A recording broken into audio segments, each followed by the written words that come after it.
Now, the greatest radio shows of all time. Suspense. The Shadow Node. Washington calling David Harding, counter-spy. Classic radio theater. The Great Gildersleeve. Fibber McGee and Molly. Dragnet. Gunsmoke. The Lone Ranger. Now, step back into a time machine with your host, Wyatt Cox. Good evening, friends of the Inner Sanctum. Crime on a Thursday, episodes of Dangerous Assignment starring Brian Donlevy. Jeff Regan Investigator starring Frank Graham and Frank Nelson. Also Boston Blackie starring Dick Kollmar. I Was a Communist for the FBI starring Dana Andrews. And we'll wrap it all up with an episode of Claudia. That's what's coming up on this Sure Happy It's Thursday, 9th day of July, 190th day of the year, 175 days remaining. By an act of Congress, the Washington, D.C. area south of the Potomac River returned to Virginia, about 100 square kilometers, about 39 square miles.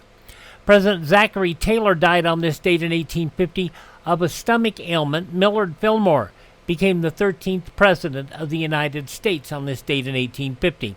The 14th Amendment to the Constitution was ratified on this date in 1868, guaranteeing African Americans full citizenship and all persons in the U.S. due process of law. In 1887, reportedly paper napkins used for the first time by John Dickinson, the stationery manufacturers, at the company's annual dinner in 1887. In 1922, Johnny Weissmuller swam the 100-meter freestyle in 58.6 seconds, breaking a world swimming record and the 1-minute barrier. In 1982, a microburst forced down Pan Am Flight 759, crashing into the New Orleans suburb of Kenner. Well, all I seen was 3 blocks of houses wiped out, where the 727 crashed when it come into the land, and it had 2 or 3 bodies laying around on the street. And I've seen 4 houses completely wiped out, burned up. It's just mass confusion around there, that's all. All 145 people on board and 8 people on the ground were killed.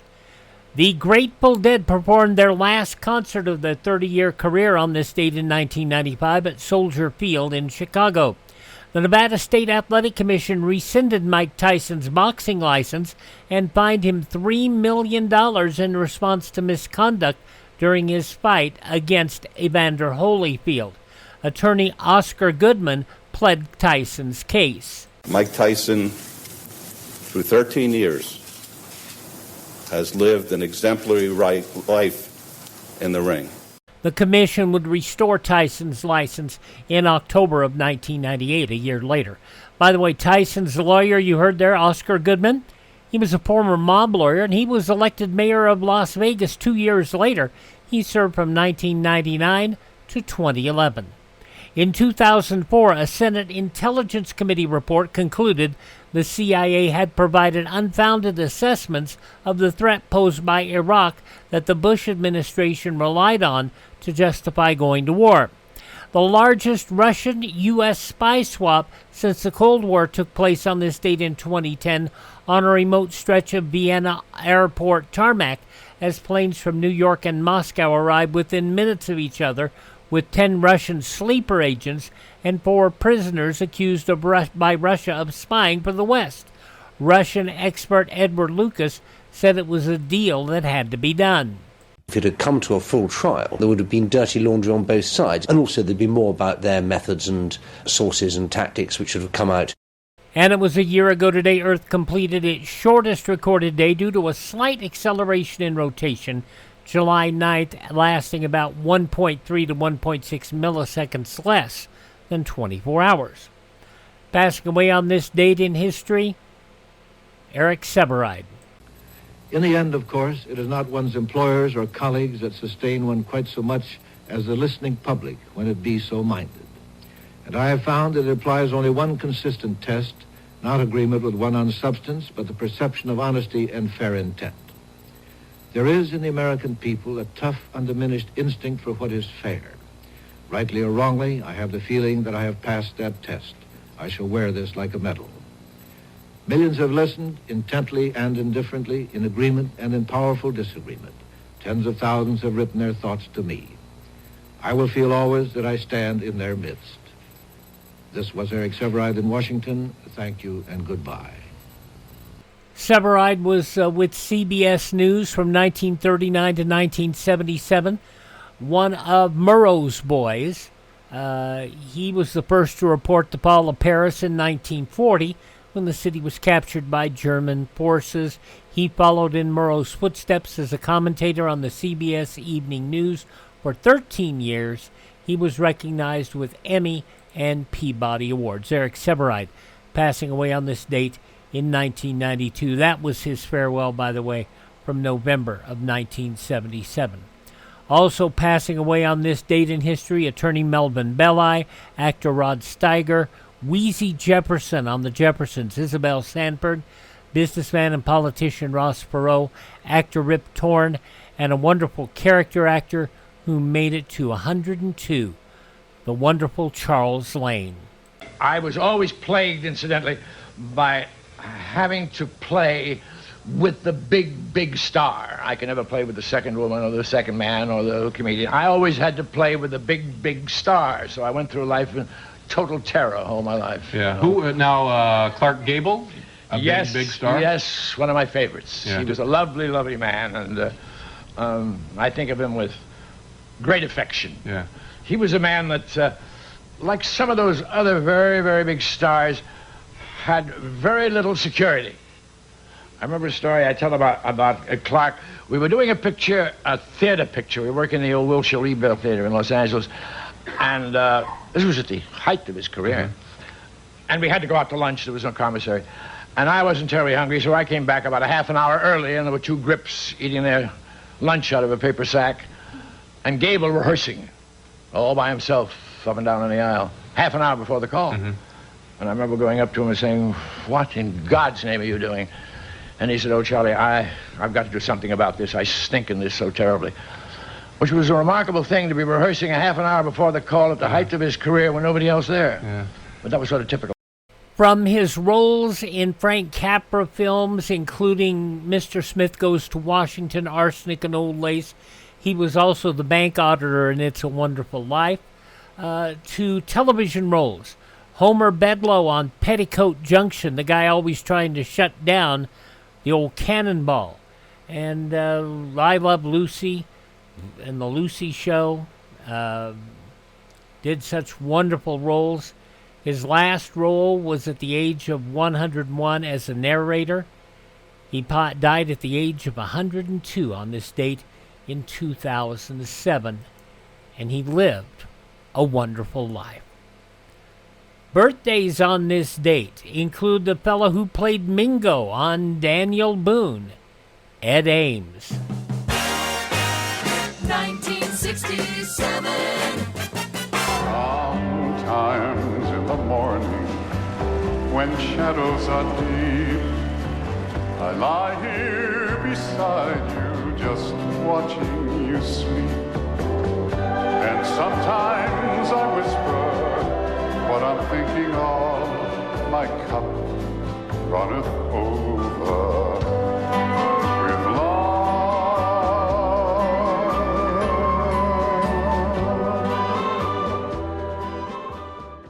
Signed with Decca Records back in 1947, and he quite frankly didn't get a chance to shine in that because the group was great.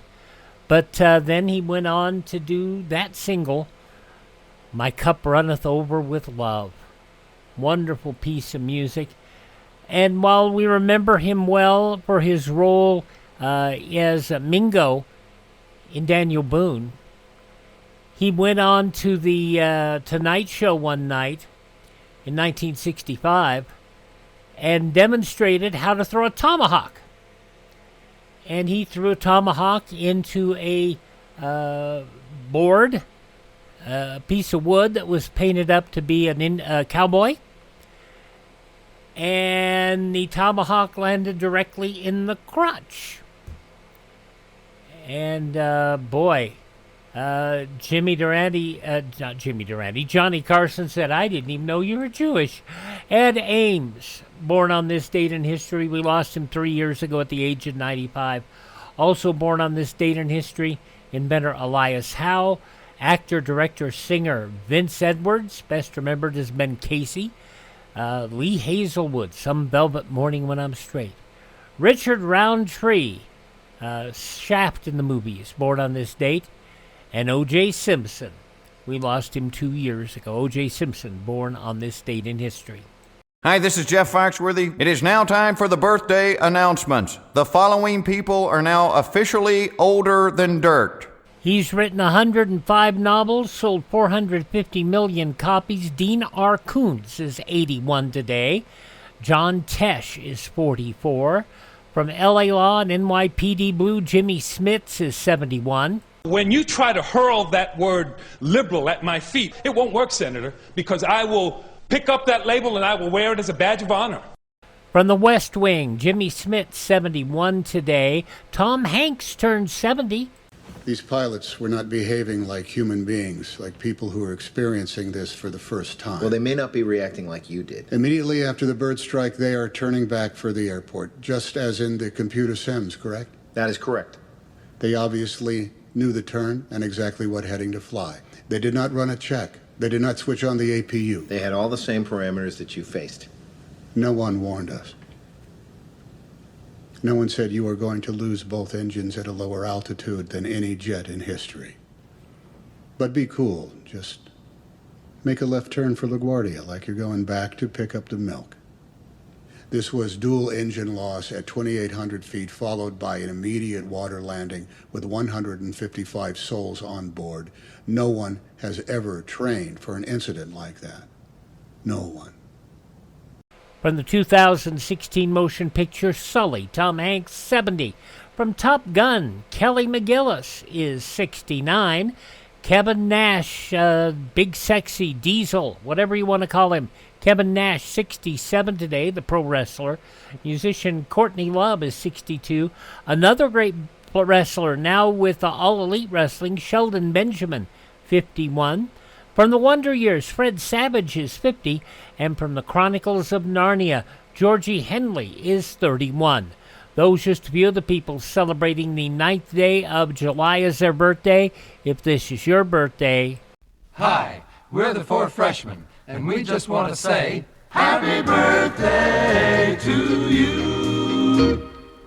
A lot of great shows started out as summer replacements. This is one of them that would go on to full-time play on NBC later. From 77 years ago, July 9th, 1949, Brian Donlevy in Dangerous Assignment.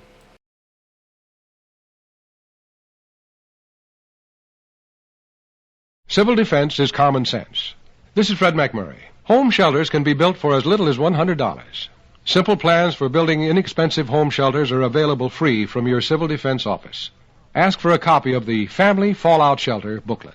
And follow the link in the show notes, and you can get it free without even having to call or write anybody. Get that information from Fred McMurray. All righty, we're going to go back 77 years, July 9th, 1949, for the very first episode of Brian Donlevy in Dangerous Assignment. Baghdad, Martinique, Singapore, and all the places of the world where danger and intrigue walk hand in hand, there you will find Steve Mitchell on another Dangerous Assignment.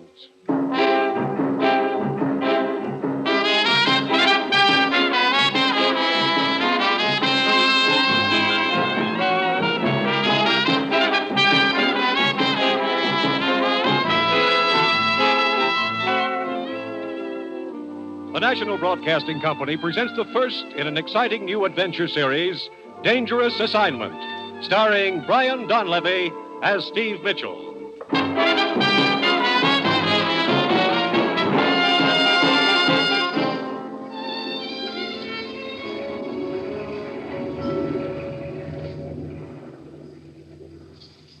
Steve. You're going to run this pretty little boat right onto the rocks if you don't put your hands on the wheel. Automatic pilot. W5, WRS, calling W2BYR. I should have known you'd have one of those on your boat. So help me. First time in my life I've ever used it, Evelyn. Eloise. Hello, sure. W5, WRS, calling W2BYR. Steve. Hmm. Why don't you turn that radio off? I never should have turned it on. What's all that W stuff? Who's that silly woman trying to get, anyway? Oh, W5, me. WRS, calling W2BYR. That's the ship-to-shore operator. Brother, you know them all. What does she want with you? I'm afraid I know. Well, I guess I better answer before they send the Coast Guard. W5WRS from W2BYR. Go ahead. Stand by, W2BYR. I have a call for you. Go ahead. This is Ruth, Steve. The commissioner wants to see you right away. Over. Now, look, Ruth. I said only call me in an emergency. Over. The commissioner says this is an emergency. Over. But I'm in the middle of a big deal, Ruth. I'm tied up. Over. Just a minute, Steve. He says untie her and get into the office. But tell him... Oh, okay. I'll come back. Out. Eloise, I'm afraid And for this, I broke another day. Now, look, Eloise, I'm sorry. So what do? I go out and buy a new sunsuit. And it's a very nice sunsuit. I even fry some chicken for the first time in my life. I fry some chicken. But this probably won't take long. And what am I supposed to do in the meantime? And what am I going to do with all that fried chicken? Well, keep it on ice for me, huh?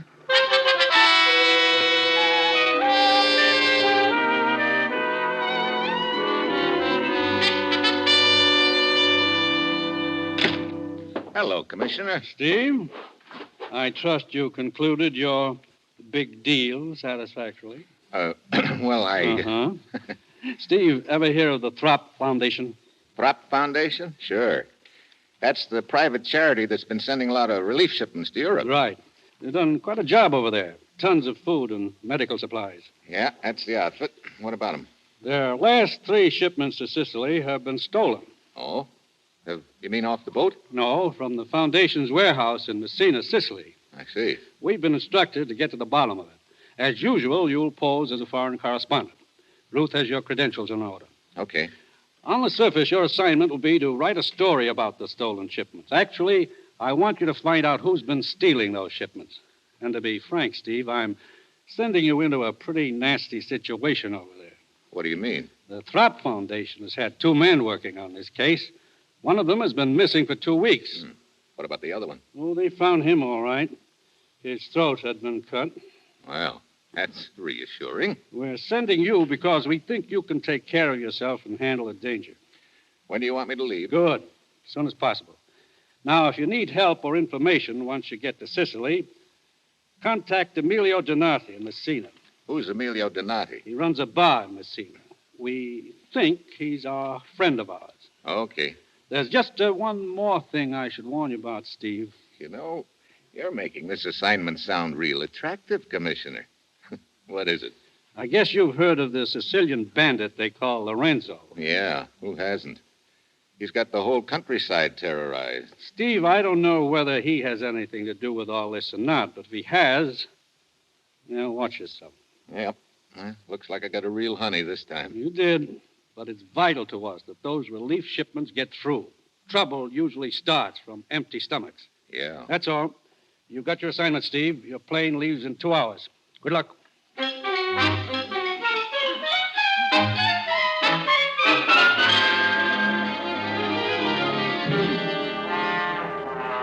Eduardo, this is Dino speaking. The American just landed. See? Report it to the chief at once.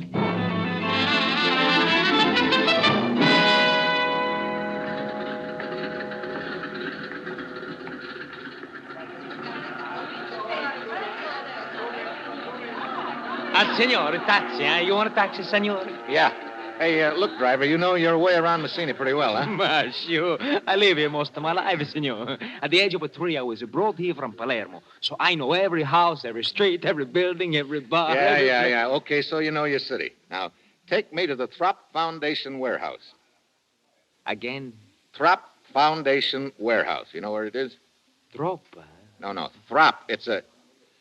Ah, well, never mind. Just take me to the Rienzi Hotel. I'm sure you must have heard of that. Why, sure. I'm going to put your baggage in the car, senor. Hello. Sorry I'm late.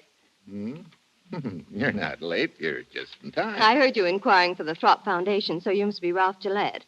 I'm Helen Collier. I was supposed to meet you here at the airport, and Look, I'm afraid there's been a mistake. My name's not Gillette. It's Mitchell. Steve Mitchell. I thought you were the one I was supposed to meet. I'm sorry. Believe me, I'm sorry, too. Couldn't we just pretend I was? I'm afraid Mr. Archer wouldn't understand. Already, I don't like Mr. Archer. Don't even know him. Who is he? My boss. He's in charge of the foundation's office here in Messina. Oh, wait a minute. Do you work for the Throp Foundation? Mm-hmm. Mr. Archer's been expecting a new man to fly down from Rome, Mr. Gillette.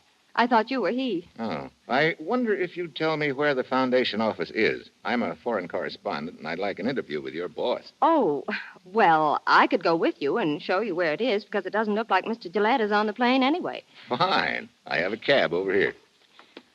You say you're a foreign correspondent. I suppose you want to do a story on the stolen relief shipments. Yep. Well, good luck. Mr. Archer doesn't want any publicity about it.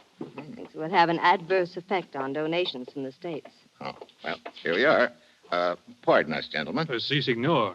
It was the man's way. Of course, your pardon, senor. Well, I'll see if I can get some kind of a statement from him. Are there just the two of you in the Messina office? Yes, right now. There were three of us. Paul Wainwright was the third, but he got fired a few days ago. At the Hotel Rienzi, no? No. Throp Foundation. Troppa? Troppa? Oh, Via Delgada. Oh, si, senorina. Hey, you must have the magic touch. This Paul Wainwright, he was fired by Mr. Archer? Yes, 3 days ago. Senor, you ready, huh? Si.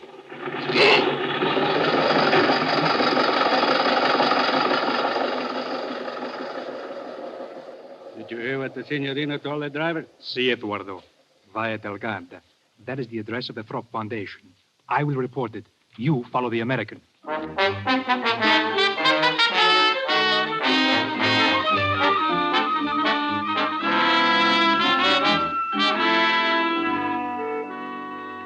Mr. Mitchell, you must understand my position. It's not that I don't want to cooperate with you and your press association, but at the same... The stolen shipments are news, Mr. Archer, and news is my job. Well, I know all that, but just stop and think what's going to happen if the news spreads around back in the States. Our donations would probably stop coming in. We think it's vital that these shipments continue. I see. Well, in that case, could you give me an off-the-record statement about it? I might, if I were sure it would be treated as such. I'll make a deal with you. We won't break the story unless or until the thieves are rounded up. Well, all right. I guess that's fair enough. There have been 3 shipments stolen, right? Yes, from our warehouse. It's right downstairs. Yes, I noticed it as I came up. Did you have anyone guarding the shipments? Of course. We kept doubling the guard, but each time they were overpowered. Mm-hmm. Sounds like the thieves have a pretty large outfit. Yes, apparently they do. I suppose you've heard of the bandit they call Lorenzo. Oh, certainly. Everybody in Sicily's heard of him. He's got the whole country terrorized. He's supposed to have a hideout up in the mountains. I know what you're thinking, Mr. Mitchell. That Lorenzo's men could have stolen the shipments. I thought of that right away myself. Well, it's possible, isn't it? Yes, it's possible. Personally, I don't think Lorenzo had anything to do with it. With Lorenzo's reputation what it is, it would be relatively easy for someone else to make it look as if Lorenzo had done it.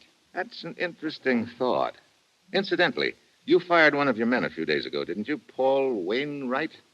That is something that I'd rather not discuss. Oh? Of course, I don't want to persecute the man just because some of his actions appeared vaguely suspicious to me. I have no proof of anything at all. I see.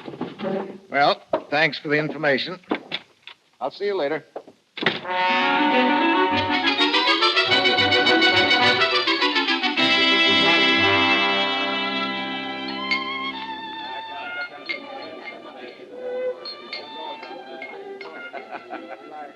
You wish a table, senor? Oh, yeah. Please. Right here. Thanks. I am Carlotta. What will you have? Beer. But it is after dark. It's time to drink wine. Emily Post may not like it, but I still want beer. Anything you wish. I will bring it. Look, is the boss in, Carlotta? Emilio Donati? See, he's here. Why?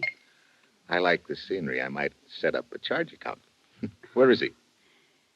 The fat one. Over at the bar. I will tell him to come over. No, never mind. I'll go over there. See, I'm coming.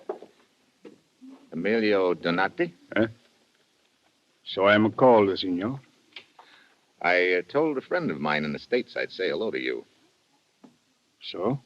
I know many people in the States, senor. I'm pretty sure you'll know my friend, the commissioner. Commissioner? Yeah. I think you're expecting me. I'm Steve Mitchell. A name can be used by anyone, senor. Here. You recognize the handwriting? Ah, see. You are Steve Mitchell. Mm-hmm. Well, how can I help? I'm working on the theft of the relief shipments. Yeah, I thought that would be it. That's a very bad thing, Steve. There are so many people are hungry here in Sicily. Yeah. Look, a fellow named Paul Wainwright was fired from the Throp Foundation a few days ago, and Archer acts like he thinks Wainwright's involved in the theft. Paul Wainwright. I know who he is. I'd like to talk to him. Can you arrange it? See, in an hour or two, I will send the word for him to come to the back room of my bar off the alley. We can talk to him there.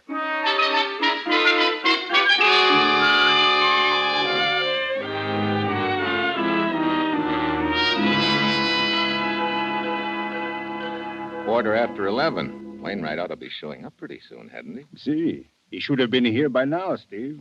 There's another lead I want to run down, too, Emilio. Hmm? Do you have any idea where the bandit Lorenzo's headquarters are? Oh, see, in the mountains to the west over here. Think you could furnish me a guide? A guide? Yeah, just to get me into the general area. After that, I'll go it alone and do a little reconnoitering undercover. Steve, you must not try a thing like that. Look, it's the quickest way of proving whether Lorenzo's involved in these thefts or not. If he is, he's probably got a lot of the supplies hidden away in those mountains. His men would capture you. He has lookouts all over the mountains. Why, just last month, an entire division went up there and... Sure. That's the point. There were so many Lorenzo's men spotted them easy.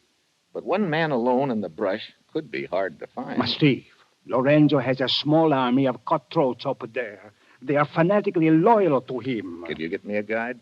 Look, the danger. You must realize the danger. Yeah. Lorenzo isn't stupid enough to kill an American correspondent. That must be Paul Wainwright. Oh, come in, Senor Wainwright. No, thanks. Look, Donati, and you too, whatever your name is. This is a waste of time. We've got nothing to talk about. Oh! Wainwright. Knife in the bag. Emilio, get out of the light. Get down. Someone's running down the alley. Don't follow him, Steve. Huh? It may be a trap. There may be others waiting in the dark. Yeah, I guess you're right. Wainwright, see... He's dead, Steve. Now perhaps you realize there's a real danger here for you. They know you are not a correspondent. Do you still wish a guide? I'll be waiting in room 23, Rienzi Hotel. All right. I will send a man over.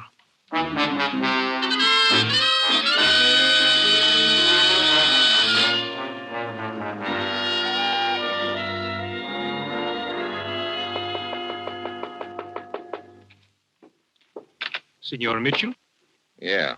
Who are you? Casella. Casella? That's supposed to mean something to me? Emilio Donati sent me to you. Oh, you're the guide. Si, signor. I am to conduct you to the mountain where Lorenzo and his band are hiding. Oh, Emilio didn't lose any time, did he? It was thought best to travel at night, so that we may be in the mountains before the sun comes up. Yeah, I guess that would be best. We will drive to the foot of the mountains by car. Then we'll use horses on the trails. It is all arranged. Good. When do you want to start? As soon as possible. Okay, let's go.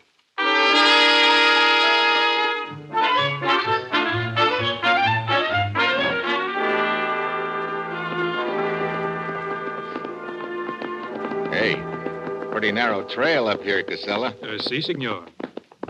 About time for sunrise, isn't it? But a few more minutes and it will be light. You say, you think Lorenzo's hiding out somewhere on that mountain up there ahead of us? Si, that is what I have heard. Okay, let's stop here a minute.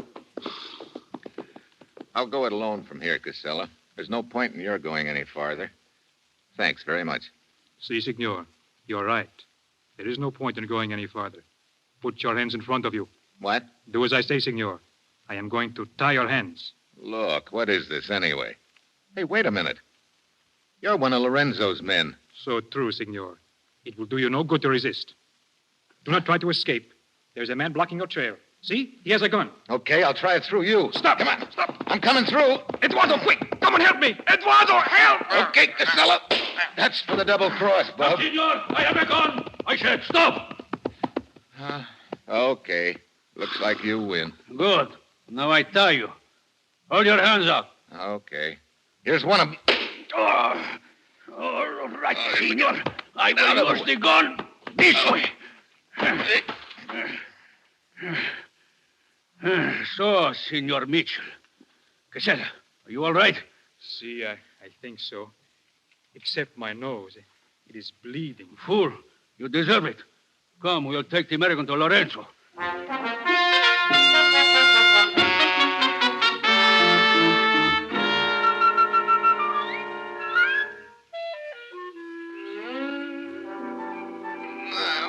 He's coming to Eduardo.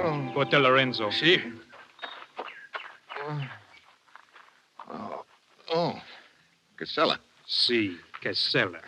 This is for the bloody nose you gave me, senor. Hey.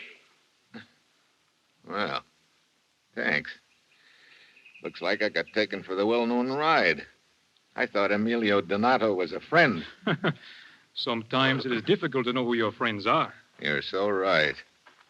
Here is Lorenzo now. Well, Senor Mitchell, you're feeling better now, huh? Not much. Welcome to my camp. Thanks. So you're Lorenzo? See, I have that honor. Honor? Of course. Where are we? Walk with me and I will show you. As you see, you're on top of a mountain. This is my headquarters. Hey, you can see 100 miles from here. See, this is why I choose this place. But where are the guards? Guards? You are not my prisoner. You are my guest. But see below us, my men are camped there. Is it not a reassuring sight? Hey, that looks like a small army. 120 patriots. Patriots, you call them? Of course, they serve Lorenzo. Got a pretty good opinion of yourself, huh? I am one of the most brilliant men I have ever met. Really? You know, you don't talk like you've spent your whole life in these mountains. Oh, I have, as you say, been around. I attended a university in Italy for 2 years. But you came back to this. How come? A sense of duty, senor. I rob the rich and give to the poor. Yeah? That sounds pretty, Lorenzo. But are you sure it's not just because you're a thief at heart? You are shrewd, senor. Well, why not? From my experience in the world, I have learned that one must look out for oneself. Oh? Consider the recent war. Nobody won it. Consider the peace. Again, nobody wins it. Everyone quarrels and fights. Now, is it not much more clever to take what one wants, to be concerned only with oneself? You know, your kind of thinking isn't helping things any. Perhaps not, but it is profitable to me. Senor, this conversation is pleasant, but I still do not understand why you were so anxious to spy on my camp. No? You ever hear of the Throp Foundation? No. What is it, senor? A relief outfit that's been shipping food and medical supplies here to Sicily. Oh? Does this concern me? That's what I'm wondering. At least 3 shipments have been stolen from a warehouse in Messina. And of course you think that I stole them. It's a pretty good bet. Well, I am sorry to disappoint you, senor, but as you see, there are no supplies here. Look around you. I have nothing to hide. No? It is my fate, senor. Whenever a crime is committed in Sicily, I am immediately accused. I suppose I should feel flattered. It has often occurred to me that the police must find me very convenient. How so? It would be most embarrassing for them if I were captured. Then they would have no one to blame for all their unsolved crimes. Well, I'm sorry you made this trip for nothing, senor. Well, if you've got nothing to hide, how come you went to so much trouble to capture me? I was told you wanted to see Lorenzo, so I thought I would make it easy. You were very rough with my men, senor. But no matter. We will be friends. And you will go back to America and tell everyone what a gracious host is Lorenzo. Oh, you want a press agent, huh? Hey, wait a minute. What? That girl coming up the trail. She looks awfully familiar. Oh, her name is Carlotta. Yeah, now I recognize her. She works at Emilio Donati's bar. See? Everything's starting to add up. I am afraid Carlotta is not very happy with me at present. No? She has been very useful to me in the past, but she is so possessive. She is very upset to learn that there had been another woman here. There, you see how she sulks? I believe she thinks that she is punishing me. Ah, Carlotta, my dear. Speak to me, Lorenzo. Do not speak to me. You climbed up here to tell me that. I am true with you. You have not been true to me. Oh, you are not very flattering, my dear. Of course I have not been true to you. That would be to deprive others. Oh, so good for nothing, you. I think I'd better leave you here to take out your temper on the American. I have other affairs to look after. Beast. I lie for him. I steal for him. Maybe you ought to pick your friends a little more carefully. So, you're the one that put the bee on me at Donati's, huh? You had Lorenzo send that phony guide to my room. Treat me this way after all I do for him. Oh, the beast. I do not think you would treat me that way. Huh? I think if you were my friend, you would treat me nice. Now, look. Would you like to be Carlotta's friend? It's okay with me if you're trying to make Lorenzo jealous, but use somebody else. Kiss me. Hey, cut it out. Come on, kiss me. Hey. You like it? Well, under other circumstances, maybe. Right now, no. You should not have done that, Carlotta. Lorenzo, Perhaps look. that will show you cannot treat me as you have. If you do not want me, there are others who do. You are such a child, Carlotta. I am afraid this presents a problem. Look, there's no problem. I've got no interest in Carlotta, believe me. Oh, I'm aware of that. But some of my men there below may have seen her kiss you, senor, and that is the problem. I must not allow anything to shake their confidence in me. The appearance is everything. No, it is not Carlotta I am thinking about. She is nothing. Oh, dog, that you should talk about me like that. What if I were to tell the American about... Shut up, Carlotta. Wait a minute. What did you say, Carlotta? Then you would wish you had not treated me that way. I told you to keep your mouth shut. Oh. I will tell. Carlotta! On the other side of the mountain is a cave. Lorenzo has hidden the relief shipments there. Well, Lorenzo. So you've got nothing to hide. Now, indeed, I have no choice, senor. Carlotta, give me your scarf. You're going to fight with the knives over me. Fool! To think it is you I am considering. Hey, look, let's consider me for a minute. I did not intend to kill you, senor, but as you see now, I must. Here, take this knife. Now, wait a minute. Put the end of the scarf between your teeth. Huh? There, as I do the other end. Oh, what? So, now we circle slowly. Hey, look, let's cut out this foolishness, will you? Do not hold the knife that way. Huh? Use the underhand grip. Do you know nothing at all about knife fighting? As much as I want to know. Not for the last time. I am sorry. Defend yourself. Okay, you asked for it. You twist the knife from my hand. Yeah. You may know knife fighting, but you're pretty sad on judo. Oh, Lorenzo!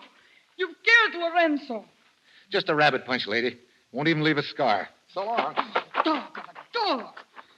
Oh, God. Carissimo. Oh. He has killed you.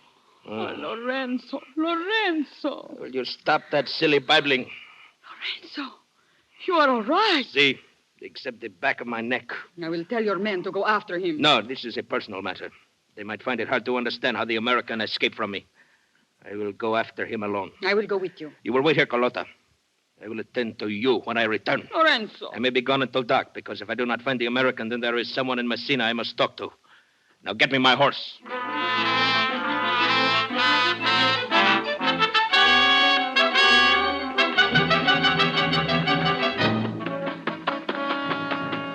Oh, boy, my wind is shot. Maybe it's the altitude. Whew. Hey, a horse. Ahead of me somewhere. I better play it safe. Hey, Donati! What? Over here, Emilio. Steve Mitchell, you are safe. Yeah. I sent the guide to your room the first thing this morning. He said you were gone. Yeah, one of Lorenzo's men got there first. Your waiter, Carlotta, tipped him off about me. Carlotta? Yeah. Think that horse of yours can carry both of us? Lorenzo's men, they will be after you. Yeah, that's a good reason for not hanging around here any longer. All right, come. I gotta help you up. Wait, listen. My horse is coming. Come on, get your horse into the brush here. Cover up his nose so he won't whinny.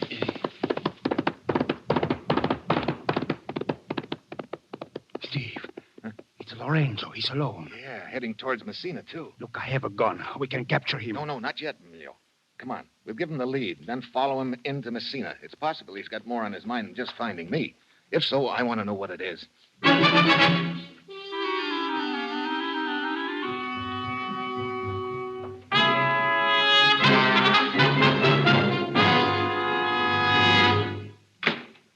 Lorenzo. Senor Archer. Why, you fool coming here to the Foundation office. My secretary will be back any minute. The American escaped. What? How could he?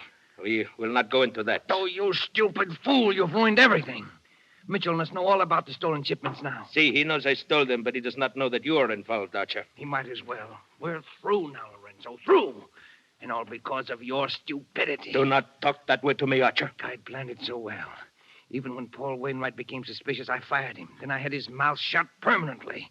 And now you've ruined it, you blundering half-breed. You keep your mouth shut. This will help you. Lorenzo, I'll kill you. This gun is quicker than your knife. Well, Lorenzo and Archer. The Gold Dust twins. Mitchell. Very neat. So you two did work it together, huh? You're wrong, Mitchell. I've just captured a notorious bandit. You lying dog. It was you who arranged me. Get back, Mitchell. Give me that. That gun's safer with me, Archer. You've got nothing on me. You mean because Lorenzo can't talk? If you want to put it that way. There's one witness you overlooked, Archer. Carlotta. Yeah. When she finds out you killed Lorenzo, she'll sing plenty, and it's a song you're not going to like.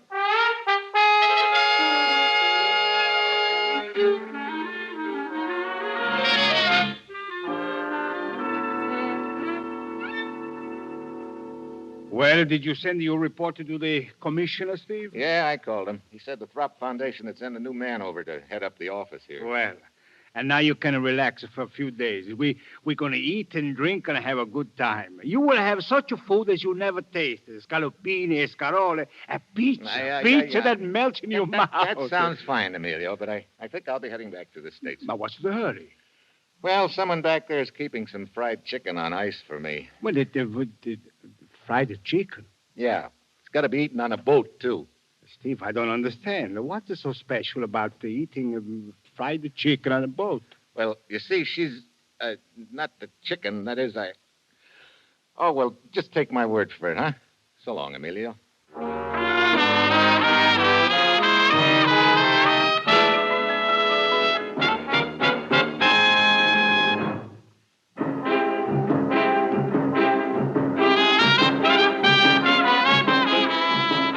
You have just heard the first in an exciting new adventure series, Dangerous Assignment, starring Brian Donlevy and written by Bob Wright.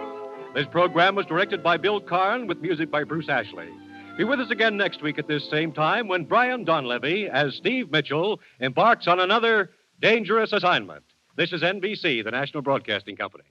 Starting out as a summer replacement series for 7 weeks on this date in 1949, it would run through August, and then it would become a regular series in February of 1950 and would continue for another year or so.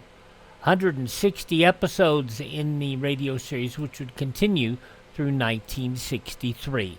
Brian Donlevy, Dangerous Assignment, here on Classic Radio Theater with Wyatt Cox. Up next, a role originated by Jack Webb that was taken over by Frank Graham.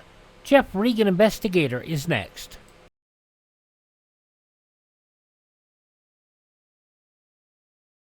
Alert today, alive tomorrow. Plan now with your family for civil defense emergency action. Someday it may save your lives. Join, work, and share together with others this knowledge of self-help. Civil defense, an American tradition. And you should always have an emergency plan, not just for atomic blasts, but for just about everything. Go to ready.gov and check all that information out. Okay, we go back now 76 years, July 9th, 1950. Jeff Regan Investigator, originally a West Coast show starring Jack Webb before he became embroiled in Dragnet.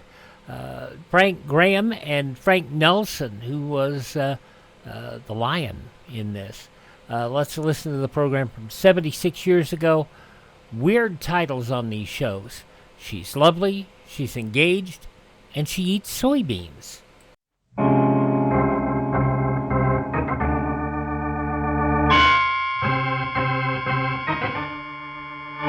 My name's Regan. I work for Anthony J. Lyon, Detective Bureau. They call me the Lion's Eye.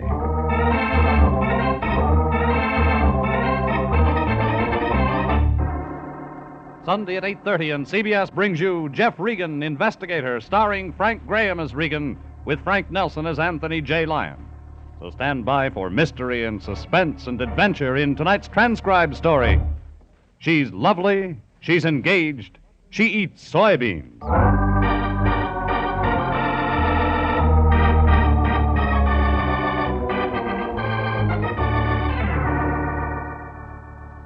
This one revolved around a beauty, the kind that drives some men mad, some to murder.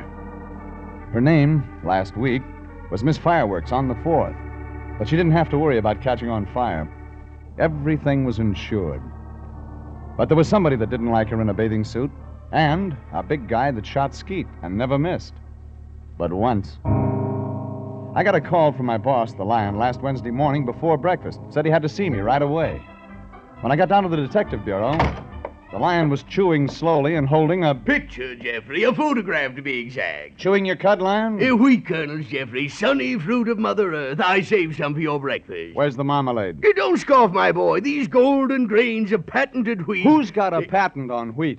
Steve Albright. And this isn't just any wheat. It's grown only in a sun-splashed acre of alluvial soil, watered by a gushing spring of, have a kernel, Jeffrey. Thanks. It's the new miracle health food, my boy. If you're heavy, it slims you. If you're lean, it builds you up. And you need only 10 kernels a day. Here, have another. The picture, Fatso. Yes, the picture. Well, look what the wheat has done for this girl, Jeffrey. Wrong side up. Yeah? Oh, yes. Ah, bathing beauty. Yeah, a professional, my boy. He travels around the country doing This. Yes. But there's trouble afoot, Jeffrey. This lovely girl is in some sort of danger. What kind? That's your job, my boy. You must find out. Our retainer of $150 says you do. Who's Steve Albright? Her manager. He left me these pictures of the girl, and when I asked how she managed to keep her figure... He produced a sack of wheat and said, chew slowly. Something like that. What's the girl's name? Name? I guess I forgot to ask. You're right. Doesn't make any matter. Where do I find the Steve Albright? Yeah, I have the address right here. Oh, you're improving. Here it is. Now, give me back my picture and get right out there. Mr. Albright said this girl is a very valuable property.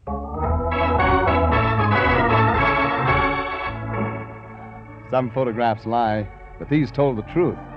About soft hair flowing down to the waist. A fluted figure, tight in a two-piece bathing suit. If you look real close for it. Now, who'd want to get a girl like this into trouble? But somebody did. It was afternoon before I could contact Albright. His office was in a small white stucco building back of the Sunset Strip. No elevators. The directory said Steve Albright, Massive Enterprises Incorporated, Suite 3. I found it. The door said enter. I entered. Regan, excellent. The office was one room, a desk, and... Steve Albright is my name. Perfect. Glad you got here so soon. Excellent. Glad to know you. Wonderful. You're thinking this is a small office, that Massive Enterprises is broke. I ask you to examine the books, Mr. Regan. You've paid us. They're somewhere in this drawer. Oh, here they are. Excellent. Where's the girl? We'll come to her, fine. Grand. The books. You see? They go back to 1948. That's when I found her. What do you call her? Actual name, Jerry Shoulder. Marvelous. But no one knows her by that name. As you can see in the books, Mr. Regan, it's always something like Miss Gold Coast. Mm-hmm. See, Chicago, $1,436.56. 2 days' work. Pictures, endorsements, radio shots. Mm-hmm. Good money for 2 days' work. Jerry was Miss Coal Tar Derivatives for the Duplan Manufacturing Empire. $2,769.84. In 3 days. Marvelous. Of course, the flower festivals and all have a bathing beauty contest, but they find it's much simpler and more advantageous to have a professional win. She knows how to pose, she knows what to say and do, and, of course, she's more beautiful. Makes sense. You say she's in trouble. We did very well in Kansas City as Miss Ground Round for the butchers. I want to know about now. Well, since we've been here, Mr. Regan, there have been innuendos, threats against her life. Why? I don't know. Well, here, you can see from a picture. You left pictures of her with Lion, I'm convinced. I mean, Mr. Regan, it's seldom that a girl comes along who has all... Delightful. I mean, it's insured. Insurance is a wonderful business. Yeah, $100,000 overall. And Lloyd's of London will pay $10,000 if she injures those legs of hers. Mm-hmm. You want me to act as her bodyguard, eh? Precisely, Gran. Delightful. That is, if you feel you can resist her. You see, Mr. Regan, her value as a professional bathing beauty is ruined if she gets mixed up with men. Marries. Uh-huh. You, got a policy on that, too? $50,000. I promise I won't marry the girl. Your big job is to keep men away from her. What man? His name? Banyan. He's tall, good-looking. Yeah, I know him. He's a cheap racketeer. Oh, excellent. Then we can do business. Just curiosity, all right, but what about the golden grains of patented wheat? Oh, that's just a sideline of our enterprise, Mr. Regan.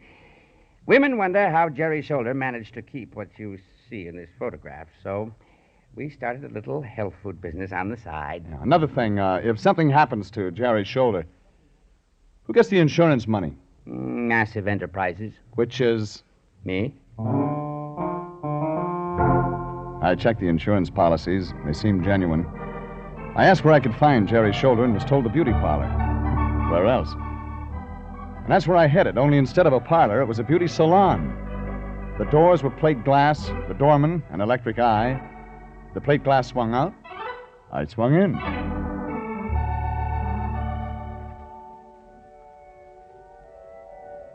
I sank into the deep rug like it was something alive. The place was wired for music. There were flowers and a statue of Aphrodite, life-size, standing in the fountain. The official greeter was Trey Chick in ascot tie and cutaway pants. What's it to you, Mac? He said, noticing my glance. You maybe want your hair done? If you don't mind my asking, why are you working here? The slick dames gotta get their kicks. I remind them of Humphrey Bogart. Oh, yeah, sure. Well, now, Humph, could you tell me... My name is Mungo.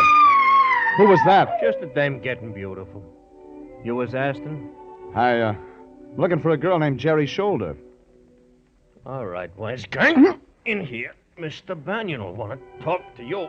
The big guy rammed his shoulder into my stomach, then grabbed my arm and twisted it behind my back.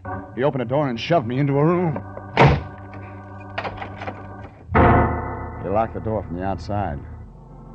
There was another door, and it was locked, too. I looked around the room. It was like a medieval torture chamber. Weird racks and iron maidens connected to steam pipes. Metal rollers and headless horses. All to change nature's idea of what a woman should look like. I tried the door again. This time it opened. Only someone was coming in. She was young. She was lovely. She wore a bathing suit. Tall, deeply tanned brunette, moving easily toward me on calendar legs. You want to see me? There's more?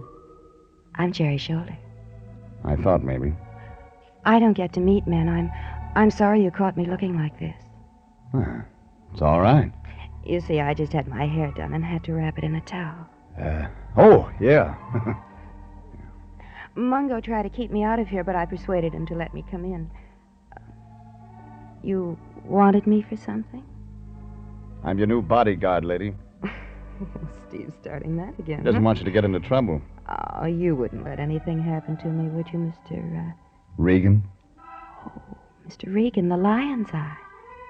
Oh, I've heard of you. I've heard you're very good. On some things.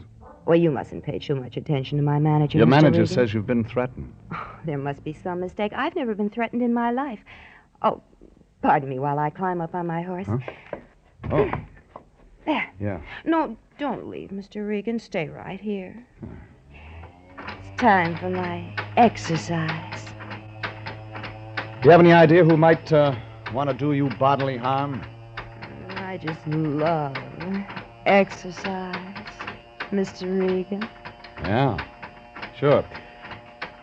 Could it be a man named Banyan? Mr. Regan, you've got to help me get out of this place. You man, come here. There was a woman standing in the doorway. There was a gun in her hand. I know how to use this. Get away from her. She motioned me toward the door. I obliged. Then we were in the hall, and I noticed the woman was holding the gun awkwardly. The safety was on. You men are all alike. Yeah, they tell me. Now, give me the gun. You stay away from Jerry. The gun. I'll just put it back in my purse, but you stay away from Jerry now. The woman dropped the gun into her purse. She wore a plain, hugging jersey dress. Gray hair in a bun at the back of her head. The kind of a woman you see in bars. Late. Alone. We've got to keep men away from Jerry. I'm sorry if I frightened you. Don't tell me you're a private eye. No. I'm Martha, Jerry's wardrobe mistress. I keep her bathing suits in cool, dry places. They're latex, you know. Do you know a man named Albright? Well, sure, that's Jerry's manager. He's the one that told me to protect Jerry, keep the men away. Well, then why didn't you do it? The way she came walking in, anybody could have got to her. I was busy for a moment in the back, looking for a cool, dry place. Does Jerry know a small-time racketeer named Banyan? Well, if she does, I don't know about it. And I'm with her constantly. Yeah, like today. Oh, I'll bet you're Jeff Regan. Yeah, so Albright told you I was on the case, He huh? tells me everything, Mr. Regan. Mm-hmm. Well, maybe he can tell you why Jerry didn't follow us out into the hall. It does seem strange. We better take a look in that room. Jerry's shoulder was gone. Out the other door. But we still had a catch. Standing in the middle of the 17th century chamber of mechanical horrors was a 20th century mess. The ape in ascot tie and pearl buttons, only now his clothes were torn, his face scratched and bleeding. All right, where's the girl? I was only trying to help. Wake up, will you? Where is she? Mr. Banyan, he said... Banyan again. Keep her safe from guys. Snap out of it, will you? I couldn't hit his girl. I tried to hold her. She hit me and scratched me. Is she still in the building? She even screamed at me, but I couldn't hit his girl. Banyan, sure. And I know where to find him.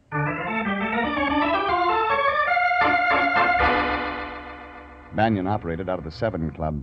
But when I checked, he wasn't there. I finally caught up with him outside of town, in a spot hidden from the highway. A country club. A gambling joint that featured bare-knuckle bouts, cockfighting, and now, Banyan, with his shotgun in his hands, shooting skeet. Pull! Dead duck. Nice shooting, Banyan. Talking to yourself, Banyan? Huh?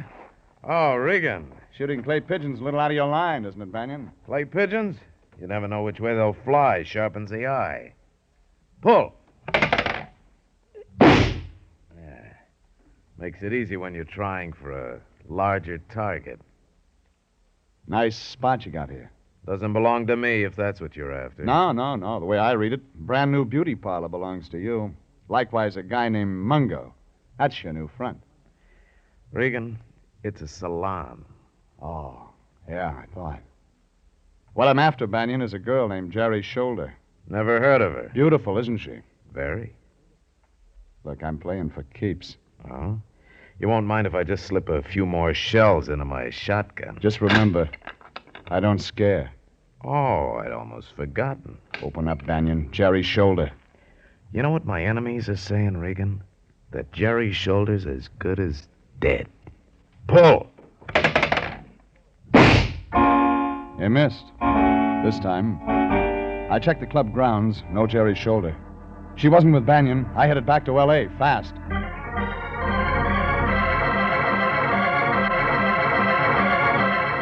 It was late when I reached L.A. I had to get the line. I phoned him at his apartment. Nobody home. I called again 15 minutes later. Still no answer. I was getting worried. I went to his apartment. He wasn't there. I checked with the janitor. He told me the line was on the roof. That's where I found him. In bed. Lion. Hey, Lion. Lion, Detective. Oh, it's you, Jeffrey. Why the Boy Scouting on the roof? I'm sleeping in nature's own clean, sweet air. My boy. I moved my cot up here just this evening. Look, Lion. You're sleeping under the stars, just as Mother Nature intended. Lion, If Mr. Albright says Miss Shoulder sleeps out, even when it's raw, it's part of their health plan. Look at me, Jeffrey. I'm thinner already. You know, I've only had 8 kernels of the patented wheat today instead of 10. I did without dessert. Listen, Fatso, I'm heading for Jerry Shoulder's hotel. I want you to check on Banyan. You that low criminal? Find out where he's been the last few days, how he's been spending his time, everything. Keep an eye on him. All right, Jeffrey, if you insist. I insist. Do you think you'll find Miss Shoulder at a hotel? Maybe. If she's alive.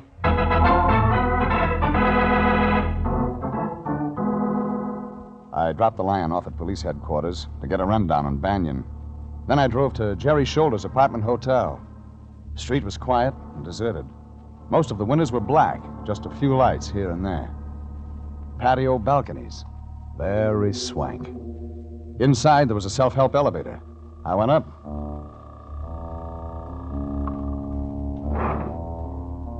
The elevator opened onto a long corridor, a small night light down at the end. The room was 306. I was almost at the door when the door banged open, and coming at me fast was that mug from the beauty parlor, Mungo. Get out of my way! No, brother, not this time. It's my... My fist found his stomach as soft as pie. He doubled and fell. I jumped over him and ran into the apartment. The lights were on. The living room was empty. I tried the bedroom. The light was on in there, too, glaring white on what I didn't want to see. There was a body lying across the bed. Not Jerry's shoulder. A man's body, a bullet through his chest. The dead man was Steve Albright. The ripped sheet that covered him was stained purple.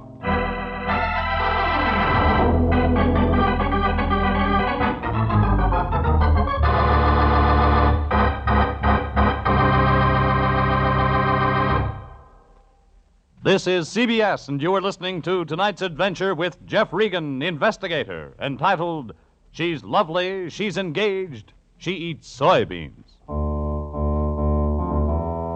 Steve Albright was dead in Jerry Shoulder's apartment, a bullet hole in his chest, and what looked like purple acid burns through the bedclothes.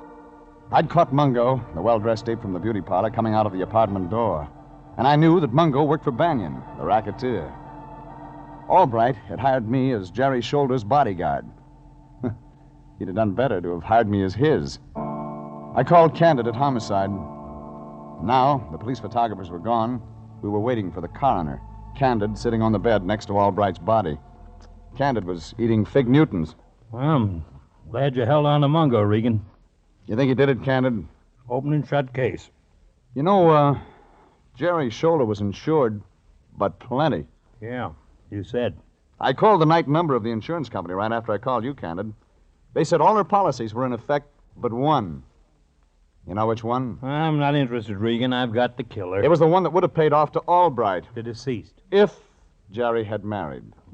That policy lapsed a month ago. Well, my insurance is always lapsing. Yeah, well, this one lapsed because Albright married Jerry Shoulder himself. What? The company wouldn't pay on that. And Albright couldn't let it out because there's no such thing as a married bathing beauty. So Mungo was nuts about the dame. She gives him the come on. He finds out about her being married, comes up here and... And? Have a Fig Newton, Regan. They're real fresh. And? Well, he was going to kill the girl, like they all do, Regan. You know that. But Mungo gets real mad when he finds her husband in her bed, and he knocks him off. Mungo denies it. They all do, Regan. You know, Candid, the way the bullet entered, looks like it was a hurry-up job. So Mungo was nervous. You know Mungo worked for Banyan. We've got the killer. Mind if I, turn out these lights? Hey, now, wait a... Regan, I can't see. Yeah, it's kind of dark in here. Regan, where are you? I feel something moving. There's a dead guy in here, Regan. Give your eyes a chance to get used to the dark. Oh, gee, turn the light on. Huh? Barely make out the figure on the bed. In the name of the law, Regan. Okay, Candid. I've got all I need here.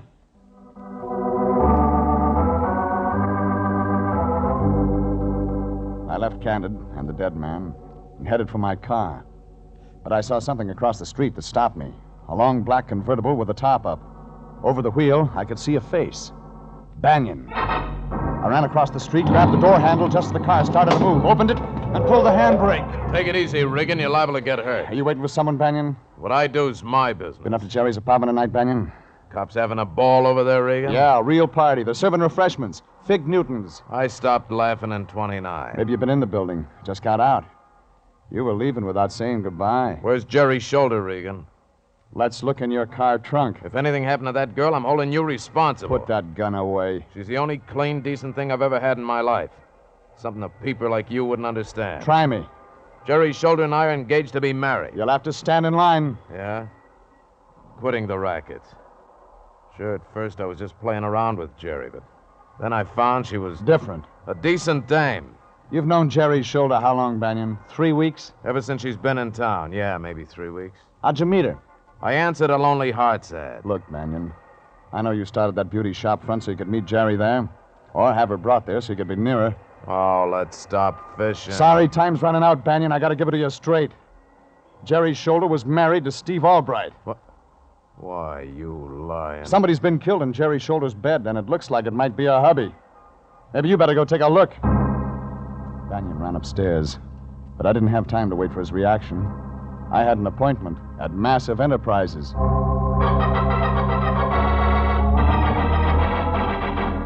It was 4 a.m. now. A clear sky, pouring cold moonlight down on the deserted stucco that housed Massive Enterprises Incorporated. The outside door was open. Steve Albright's office was locked. It opened on the third key. I tried. I snapped the overhead light on. Everything just as I remembered it. I opened the desk and found what I wanted. When Steve Albright had said that Massive Enterprises consisted of himself, he was almost right. The health food sideline was in the name of Martha Highgate. I used the phone to raise the line. Tried every place I thought he might be. Then tried the office of the Detective Bureau. Yeah, Anthony J. Lyon, Detective Bureau. Anthony J. Me, Lyon. Fatso. Oh, Jeffrey, my boy. I've been trying to locate you. What'd you get on Banyan? That's what I wanted to tell you. I picked up his trail at the 7 Club. He was with Jerry Shoulder. Well, yeah. Yeah, I just talked to Banyan. Yeah, I'm not surprised, Jeffrey. I took his girl away from him. Jerry Shoulder? Yes, when they came out of the club, Banyan went to get his car. I spoke to Miss Shoulder and told her she was in great danger. Showed my credentials, and she came with me. With you? Yes. Oh, she's a very nice girl, my boy. She said she's had to go around with Banyan. He practically forced her to accompany him. Where's Jerry Shoulder now? Well, she was here at the office up until an hour ago. We had a midnight bite of wheat and quite a nice chat. She's gone? Well, I was out getting a drink of water, and when I came back, she was gone. Anything else on Banyan? Oh, yes. There is no Banyan. Come again? Banyan is just one of the aliases taken by a hoodlum whose real name is Highgate. Highgate? And he has an older sister named Martha. Yes, but how... That's all I needed. Thanks, Lyon. It began to make sense. When Banyan saw Jerry Shoulder had run out on him, he phoned downtown to Mungo, had Mungo check her apartment. That's where I found him. I looked through Albright's desk and found Martha Highgate's address. It was the Ronda Hotel. When I got there, the room clerk was smiling. Room 405, Regan, but you won't find Martha Highgate up there. Who will I find? Smooth day. Must be a friend. Had a bottle and some ice cubes sent up just a little while ago. Celebrating. Celebrating? Wearing a bathing suit.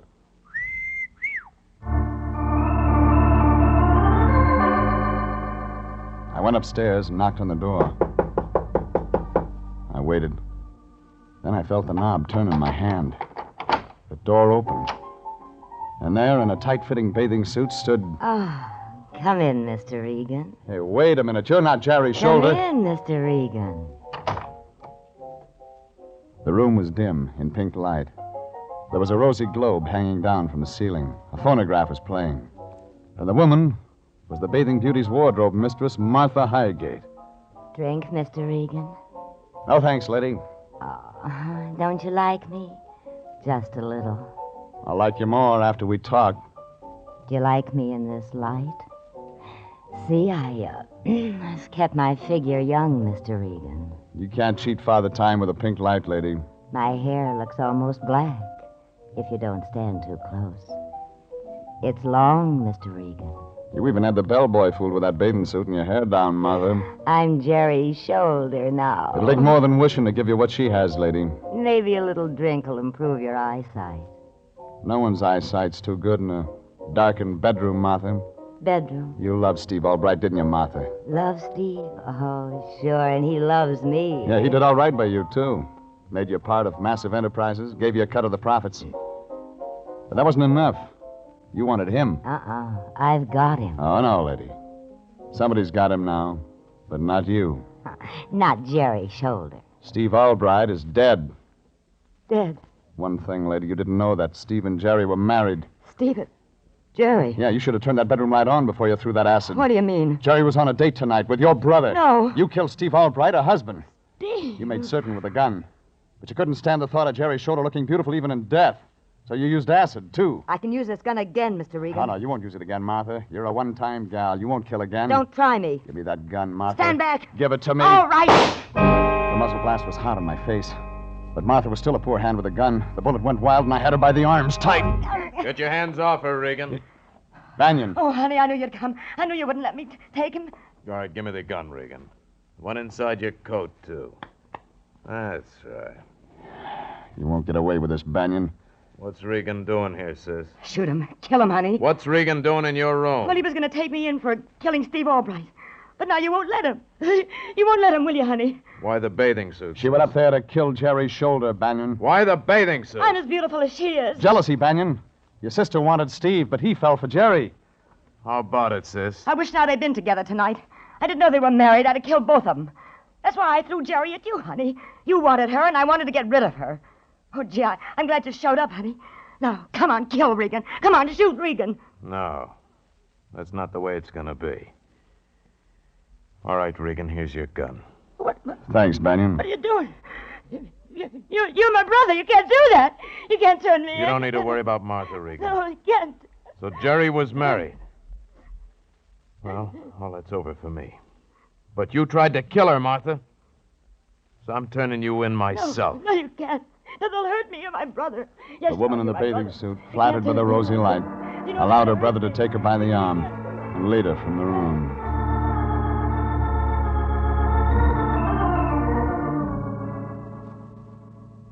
Banyan delivered his sister to Candid down at Homicide. But to make sure, I followed Banyan's car all the way. Too bad about Banyan. Jerry was the only good thing that ever happened to him in his life. But it happened too late. Anyway, Candid finally found the scared Jerry's shoulder, released Banyan's sidekick, Mungo, and that put a period. It was 10 in the morning when I checked in at the office.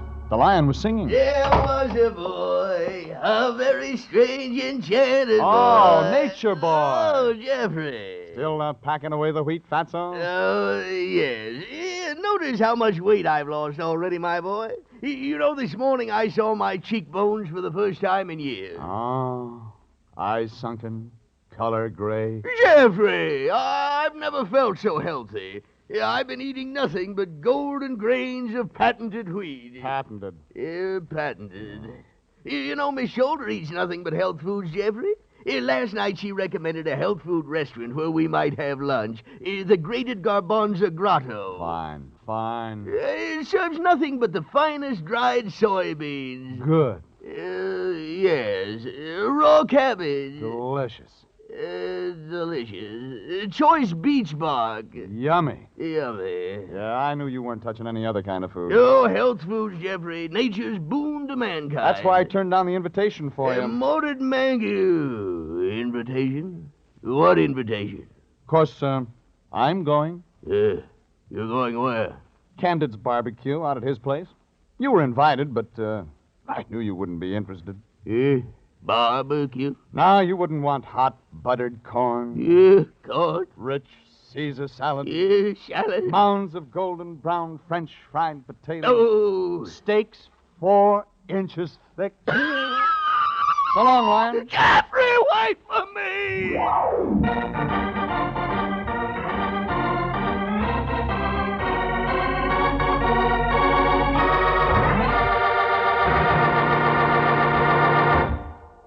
Jeff Regan Investigator is written by William Frug and Gilbert Thomas, produced and directed by Sterling Tracy, and stars Frank Graham as Regan with Frank Nelson as Anthony J. Lyon. Original music is by Dick Kollmar. Jeff Regan Investigator is heard each week at the same time over CBS. Bob Stevenson speaking, reminding you that Jeff Regan will be back next week transcribed. This is CBS, the Columbia Broadcasting System.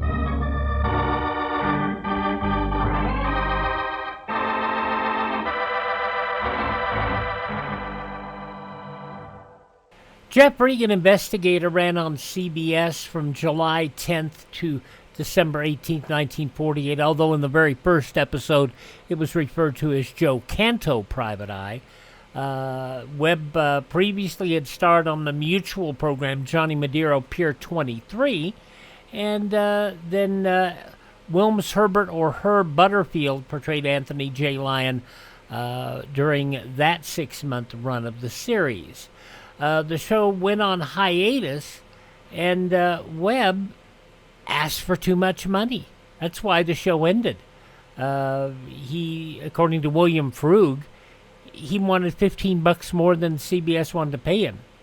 So he was gone. The show stayed on hiatus until CBS brought it back with Frank Graham and Frank Nelson in the role. The show would run until September 3rd, 1950, and it probably would have been renewed for another season. But on September 2nd, 1950, Frank Graham committed suicide, and in the process ended the show. They had one show scheduled to air on September 3rd. CBS decided not to air it, and the role never recast, and the show ended there. Jeff Regan Investigator, from 76 years ago, July 9th, 1950, here on Classic Radio Theater with Wyatt Cox. Let's take a look at what's coming up the week ahead here on Classic Radio Theater with Wyatt Cox, and we can tell you tomorrow we're going to have some comedy with Granby's Green Acres, starring Gail Gordon and B. Benaderet. First episode of a summer series, which ended up being redone as Green Acres on television. Also have Gun Will Travel. That's not a comedy, that's a Western. And then we'll have the Lux Radio Theater presentation of The Ruggles of Red Gap, starring Charles Lawton, Charlie Ruggles, and Zazu Pitts. On Saturday, Howard Duff as Sam Spade Detective, Murder by Experts, Escape, Harry Bartell and the Island, and Romance with My Man Godfrey.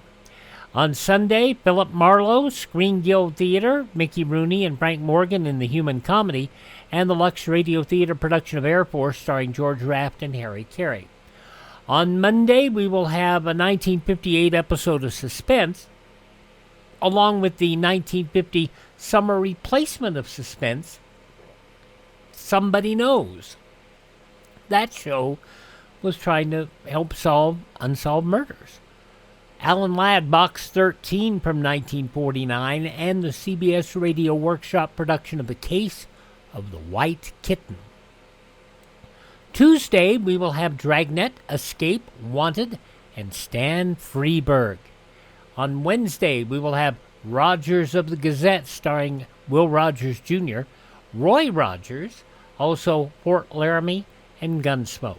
And a week from today, Edward Arnold as a President of the United States. Which one? You've got to listen to figure it out. Also, Suspense, The Man Who Knew How to Hate, Let George Do It, starring Bob Bailey, and I Was a Communist for the FBI, Rich Man, Poor Man. That's coming up the week ahead here on Classic Radio Theater with Wyatt Cox, anytime at classicradio.stream. Coming up next, Dick Kollmar as Boston Blackie.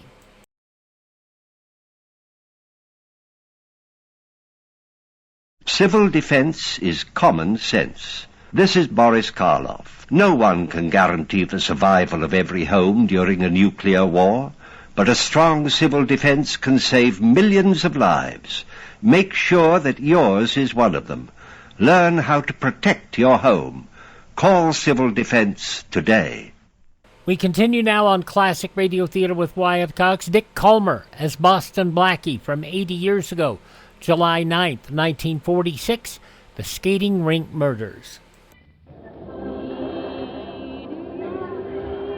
Mary, please. I feel gay enough on these skates. Don't make me hilarious with song. Oh, what's the matter, Blackie? Don't you like my voice? I like it very much, except when you're singing. Besides, the skating rink is no place for you to do an audition. The book says that no matter where talent is displayed, somebody is bound to notice. Okay. But why does that somebody have to be me? All right. Let go of my hand a minute. I'll show you a spread eagle I used to do when I was a kid. I think I remember how to do it. Well, all right, but I only hope your feet do. Oh, what was that? Somebody probably fell down. No, Blackie, that scream came from outside the ring. It did? Come on, let's go and see what it's all about. It's all right, everybody. Keep right on skating. Everything is all right. Music time. What's the matter here? What's the matter? I don't know. I was just standing here. We can only find the girl who screamed, Blackie. Oh, there she is. Hello. What happened out here? Look what I found by this bush here. Uh-oh. Stand back, everybody. Stand back, please. I came out to look for her, and I found her lying here dead. Somebody better call the police. This girl's been murdered, choked to death. Murdered? Who's been murdered? Get back, everyone. I own this place. That girl, what's the matter? She's dead. She's dead? Yes, she was murdered. She was strangled. I want everybody back in the rink before the police get here, except the girl who found the body. Okay, everybody back inside. Oh, dear. Get the police, somebody, quick. The motive for murder obviously wasn't robbery, Mary. How do you know, darling? Look at this ring on her finger. Wow, that's an expensive diamond. That isn't Jane's ring. Huh? How do you know? Oh, well, I'm Martha Williams, Jane's roommate. She never had a ring like that. I know. I live with her. I'm sure nobody gave it to her, and she couldn't afford to buy it. That ring is worth about $50,000, and it wasn't hers? Somebody killed this girl and then put a $50,000 ring on her finger? Well, it must be that. She didn't have that ring when she came out here. Now I've heard everything. Somebody killed this girl and then put a $50,000 ring on her finger. Well, all I can say is the man who choked her to death at this roller rink was no cheap skate.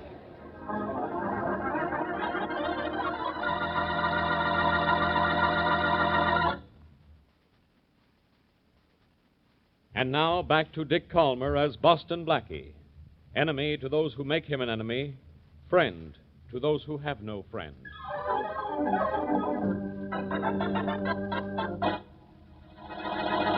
Look, Inspector. Listen, don't just sit there behind your desk. Get some action on the murder of that girl at the skating rink. Go away, Blackie. You bother me. I'm only just starting. And incidentally, if you don't find the murder of that skating rink girl, I'll stop finding bodies for you. There's no purpose in it anymore. There won't be any Blackie in here anymore, unless you shut up. Okay, I was only trying to do you a favor, Inspector Faraday. If I don't find bodies, you'll lose your job. And you certainly can't find them yourself. Look, what have you found out about the murder of that girl? None of your business. Oh, I get it. You don't know a thing about it, as usual. Oh, really? Suppose I told you the dead girl's name was Jane Carter. If you told me, I wouldn't believe it. What did you do? Look in her purse for identification? No, her roommate, Martha Williams, told me what her name was. Great police work, Faraday. So what? You still don't know why she was killed or why she was found dead wearing a diamond ring she never owned. Oh, I don't know about that ring, huh? You don't know about practically anything. Aha. Listen, funny man. That dead girl's husband turned up to claim the body this morning and said he'd given her the ring only yesterday as a wedding present. They'd been married just a week, only he didn't tell anybody. I wonder if he told her. If he... Skip it. Did the husband give any reason why she might have been murdered? No. He didn't know anything about it.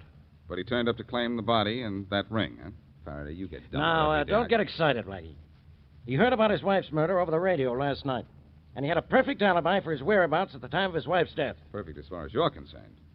What was it? He was at a banquet across the river. He has a picture of himself to prove it. A picture, huh? That sounds a little too pat, doesn't it? Look, I'm way ahead of you, Blackie. I checked the picture. One of the other men in it was Police Captain John Bradley, and another was the county secretary. Now, they're not the kind to be any part of a phony alibi. The husband's in the clear, I'll guarantee it. I'll bet you $100 right now the thing is a phony. What's the husband's name? Jack Ellis. What's his address? Ludlow Hotel. The phone number is East Side 93232. Well, there's the telephone. If he's there, I'll give you $100. What about it? Glad to see you, Blackie. I'll make that call. You just reach for your wallet. I can't wait to see your face when I get Ellis. I can't wait to see that 100 either. Blackie, nobody could be as smart as you think you are. I'm the balancing influence in your life. I'm the over-clever and you're extra dumb. The two of us make a couple of normal guys. See? We'll see. Ludlow Hotel, good morning. Jack Ellis, please. Who? Jack Ellis. Ellis. E-L... L-I-S. L-I-S. Oh, I'm sorry, there's no one here by that name. No. When did he check out? Check out? He didn't. There's never been anyone here by that name. Are you sure you have the right hotel? This is the Ludlow, isn't it? Yes. I've got the right hotel. I've also got a headache. Oh, shut up, Blackie. Your singing's awful. So are your police methods, kid. My, the husband with a perfect alibi gave you a phony address.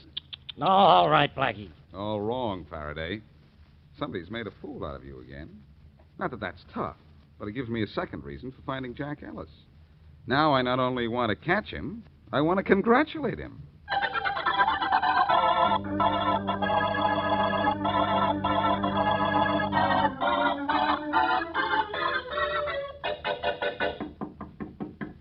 Yeah? Hiya, Jansen. Oh, hello, Ellis. You look like you had pretty good luck down at police headquarters. Yeah, sure did, Jansen. Yeah, that phony wedding certificate did the trick, all right. Tell Joe Biggers thanks for me. Okay. Yeah, he's the best counterfeiter in the business. He sure is. The cops fell for you being the girl's husband, huh? Sure. I took her body to the funeral parlor, just like you said, and paid in advance for expenses. Good.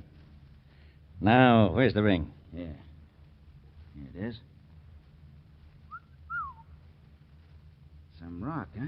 Yeah, sure is. I want to thank you for getting it for me. Hey, I told you I'd give you $100 for the job, didn't I? Mm-hmm. That's what you said. Okay. Here it is. It's not enough, Jansen. It's got to be more. A lot more. The price was $100. Here's the $100. The price was $100 before I knew anybody had been murdered. You forgot to mention that, you know. I told you she'd been killed. Yeah. But I thought you meant by accident, Jansen. That girl was murdered, and... Well, that's going to take some more dough. That murder was an accident, too. I wouldn't know or care about that, Jansen. All I know is I don't like being mixed up in a murder unless the price is right. The price was $100. Yeah, it was, Jansen, but it isn't anymore. If I'm fooling with a murder, I want to get paid off. Understand, Jansen? I want to get paid off. Okay, Ellis. Here's where you get paid off.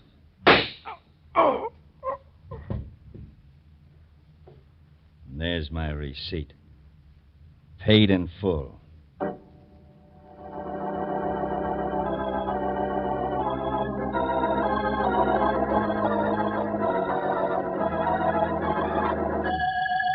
Hello, Mary. Can you hear me? Yes, Blackie.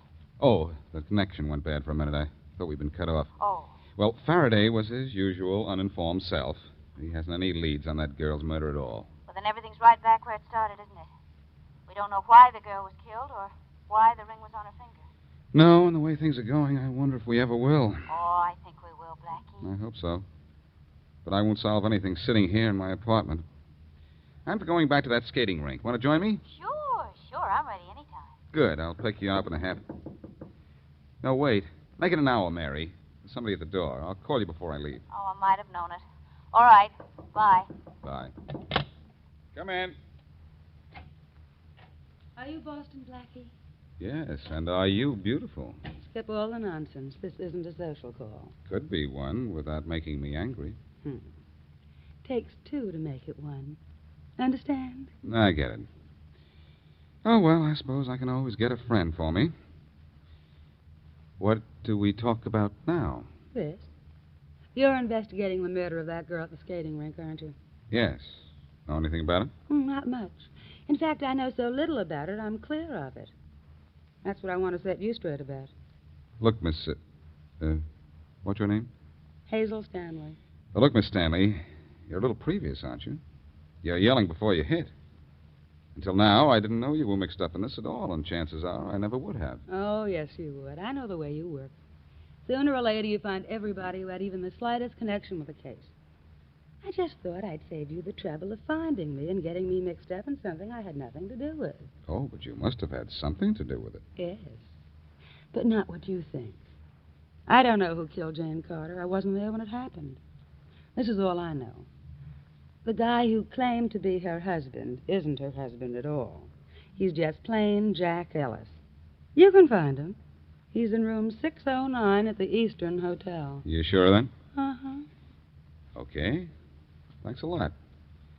Now, just in case I want to talk to you after I talk to Ellis, where do I find you? At Mrs. Fanny Browder's rooming house. The phone number is... Wait a minute, please. I want to write this down. Yeah. All right. Go ahead. Phone number is Alvin 62469. Alvin 62469. 469. Right. Thanks. After I've got Mr. Ellis's number, maybe I'll call yours.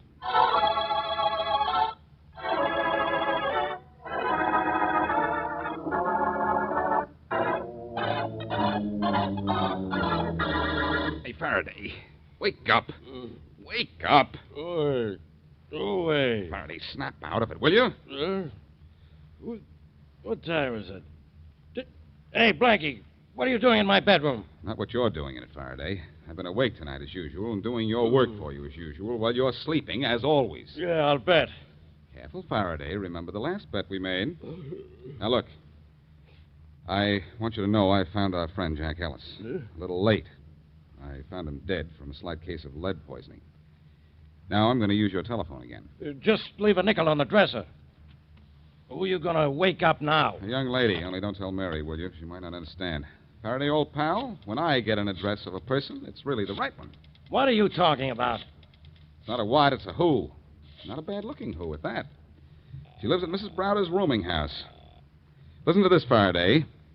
I want you to hear Big Bad Blackie at his best. Hello? Mrs. Fanny Browder's rooming house? Yes? I'd like to speak to Hazel Stanley, please.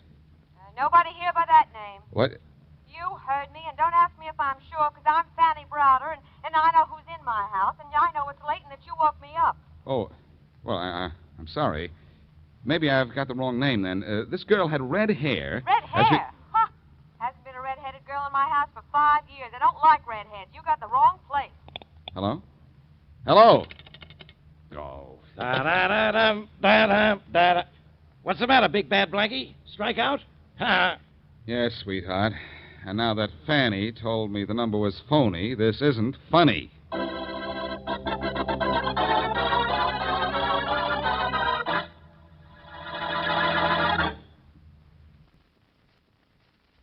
And now back to Boston Blackie.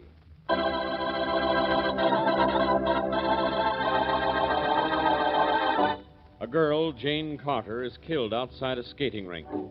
On her finger is found a valuable diamond ring, which it is proved she never owned. Then Jack Ellis, posing as the dead girl's husband, claims her body and the ring and takes the ring to a man named Jansen, who murders him.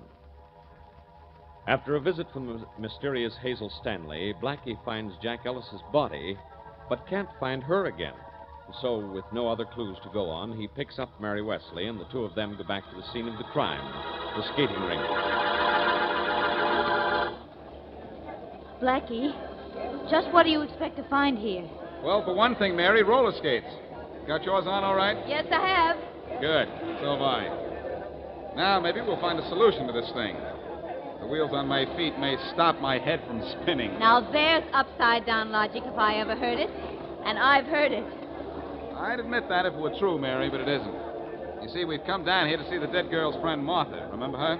The girl who found the body, yes, but how do you know she's in here? Observation, my dear Miss Wesley. Observation, deduction, perseverance, and the fact that she told me she works here. Oh.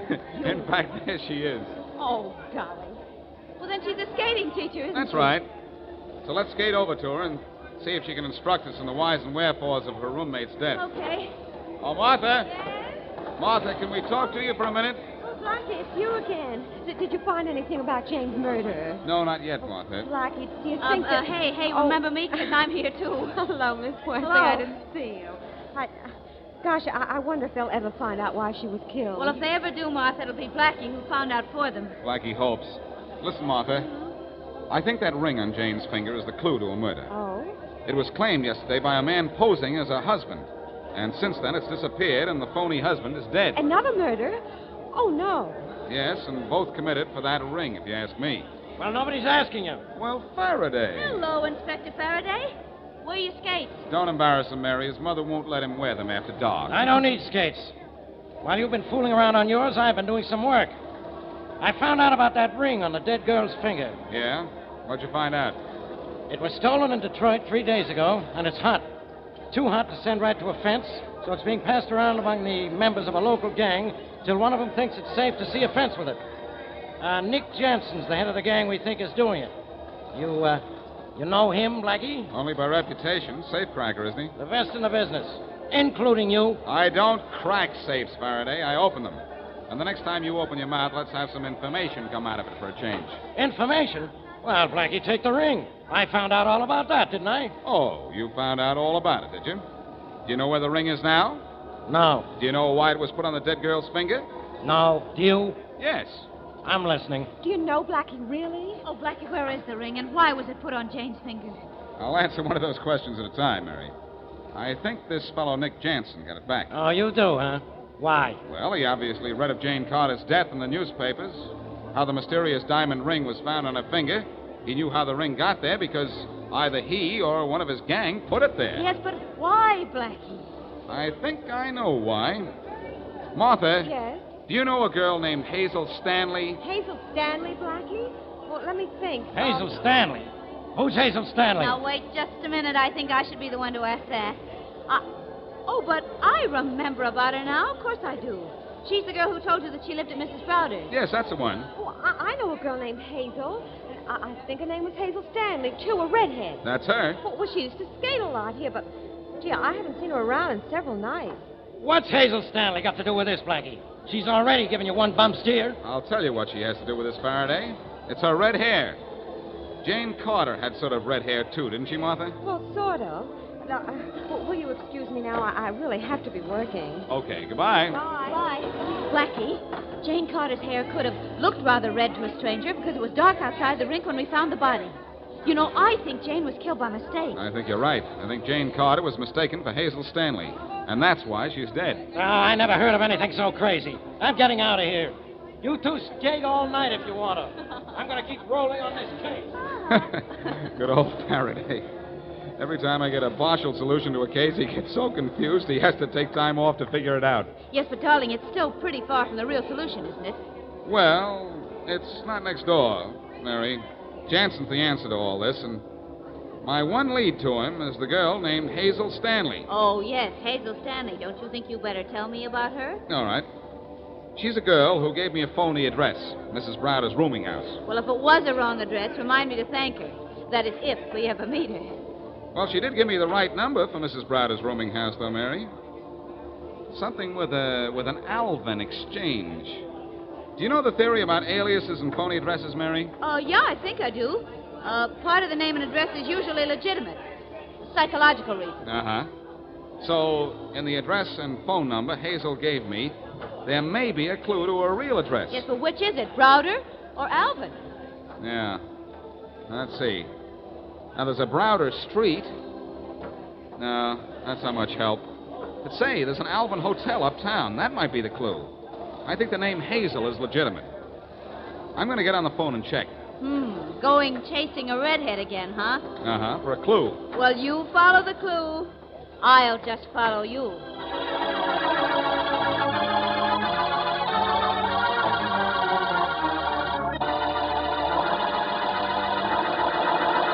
Come on, Hazel. You'd better talk. Why, Blackie? Just because I gave you a phony address? No, we found you easily enough at this hotel. It's because a girl was murdered, and I know enough about the case to implicate you. Oh, no, you don't. Miss Stanley, if Blackie says it, it's true. Well, here's all I know. That ring was supposed to be slipped to me. The other girl walked out of the skating rink for some air, and she got the ring by mistake. She asked a dumb question, and the guy who slipped it to her got smart. Oh, I see. And then when he realized his mistake, he had to kill her. And before he could get the ring off her finger, a roommate came out, and he had to disappear fast. Then he hired Jack Ellis to get back the ring, huh? Well, it's all making sense now. We'll make more in a minute. Hazel, you're still on a spot. Did Jansen kill the girl? Yes. Where can I find him? Well, don't make me tell you that, Blackie. He'll kill me. Oh, Miss Stanley, not if Blackie finds him first, he won't. You have a murder charge hanging over you, too, you know, Hazel. Oh, really? No. Oh, definitely. You told me where to find Jack Ellis's body, remember? Mm-hmm. I'm warning you, Hazel. Tell me where I can find Jansen, or you'll find yourself in jail. Are you on the level? I'm on the trail of a killer, Hazel. And you're part of the gang that's been doing the killings. When the police clamp down, they clamp down on everybody. Now, talk. All right. Ellis was my boyfriend, and I think Jansen knocked him off. I told you where to find Jack so you could pick up a clue to Jansen. Well, I didn't. Where's Jansen now? Well, he lives at 19 Oak Street. Get him, Blackie. Get him. I'm going to get him as soon as I get going. And, Mary, you get lost.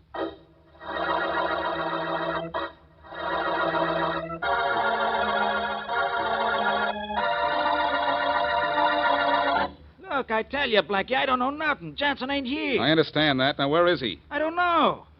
Even if I did, I wouldn't tell you, see? Yeah, I see. But let's find out how well you'll see with two black eyes. Hey, take your hands off me. Sure, one at a time, like this. No, hey, get it out. Now, where's Jansen? I don't know, Blackie. Well, maybe this will help you now. Now, No, I got nothing to say. it's getting a little boring. How's this for size? Just your measure. Well, you going to talk now, or are you interested in some more sample sizes? Don't hit me again, Blackie. Don't. What do you want to know? I told you. Where's Jansen? I don't know. All I know is at 11 o'clock he'll be out on a job.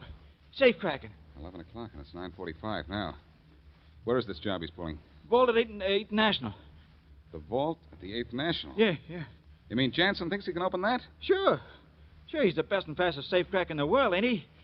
Maybe if you get down there in time, you could learn something. He makes you look sick, Blackie.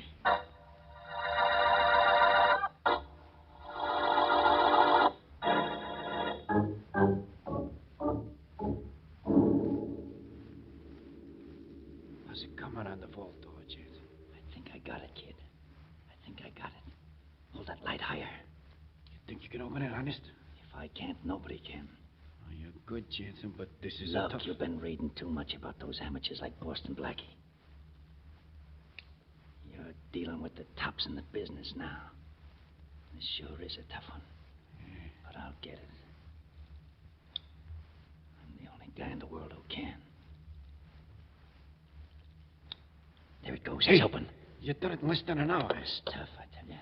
But not too tough for me. Come on, help me swing the door open. Sure. It's heavy. There, we got it. And about time. What? I was getting a little tired waiting for you guys. Jansen, Boston Blackie. It's the two of us, Boston Blackie and his gun. Took you 55 minutes to open this vault, Jansen. Took me only 30.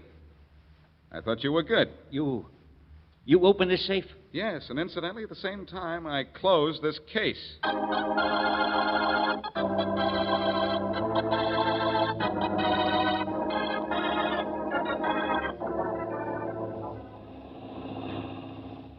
I understand Jansen confessed, Blackie. Yes, he did, Mary. But he really didn't have to. We found that diamond ring in his office safe. And did I enjoy sending that guy to jail? Well, why him any more than any of the others? He was supposed to be the world's champion safecracker, Mary. Well, he was good, wasn't he? Sure. But meet the new champ. Oh. You know, Blackie, when we found that ring on the dead girl's finger, I certainly didn't think it would lead to such a simple case of robbery and murder as this. That ring was really very helpful, Mary. When Jansen put it on her finger, it also put the finger on him.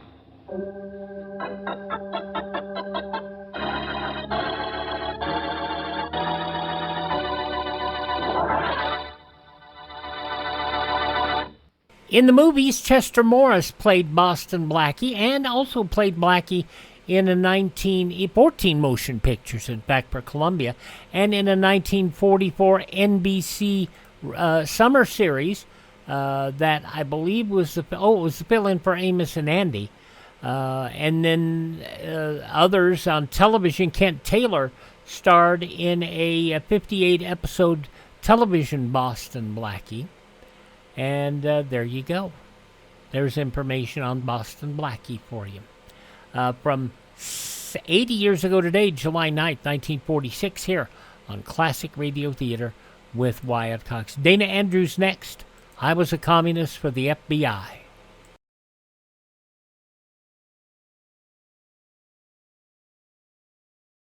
Civil defense is common sense. This is Howard Duff with this reminder. 640 and 1240. These are the Conelrad frequencies during a national emergency. 640 and 1240 on your regular radio will be your only official means of receiving vital information. Remember, 640 and 1240. Let you hear a little Howard Duff today, since we'll have him coming up, Well, in a couple of days here on Classic Radio Theater. Up next, Dana Andrews. In an episode of I Was a Communist for the FBI, this episode goes back July 9th, 1952, and it's a story about the dangerous dollars. I was a communist for the FBI.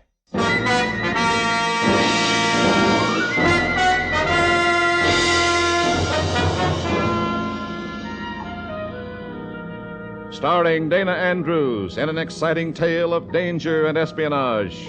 I was a communist for the FBI.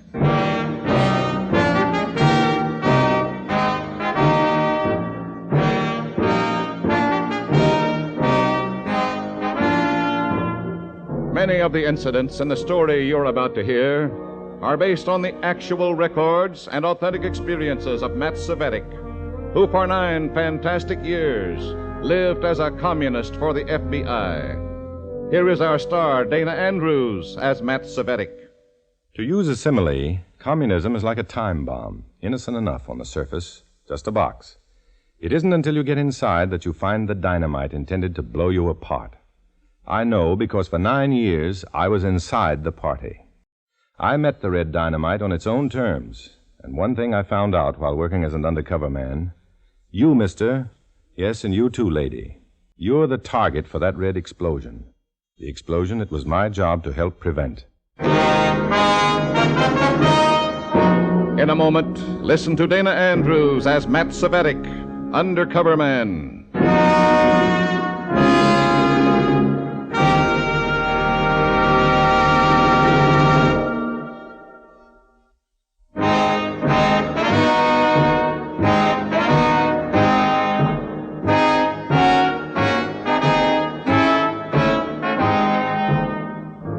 Here is Dana Andrews as Matt Cvetic, FBI undercover man. This story from the confidential file is marked The Dangerous Dollars.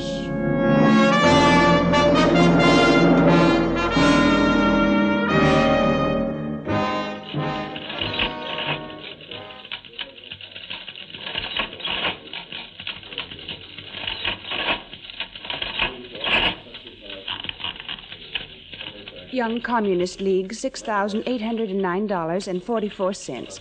Dues paid in full. Contributions up 3.5%. Good. The Committee for the Protection of the Foreign-Born? 11,200. Dues in full. Contributions down 0.5. Notice this collection from Comrade Hartig's cell is up 100.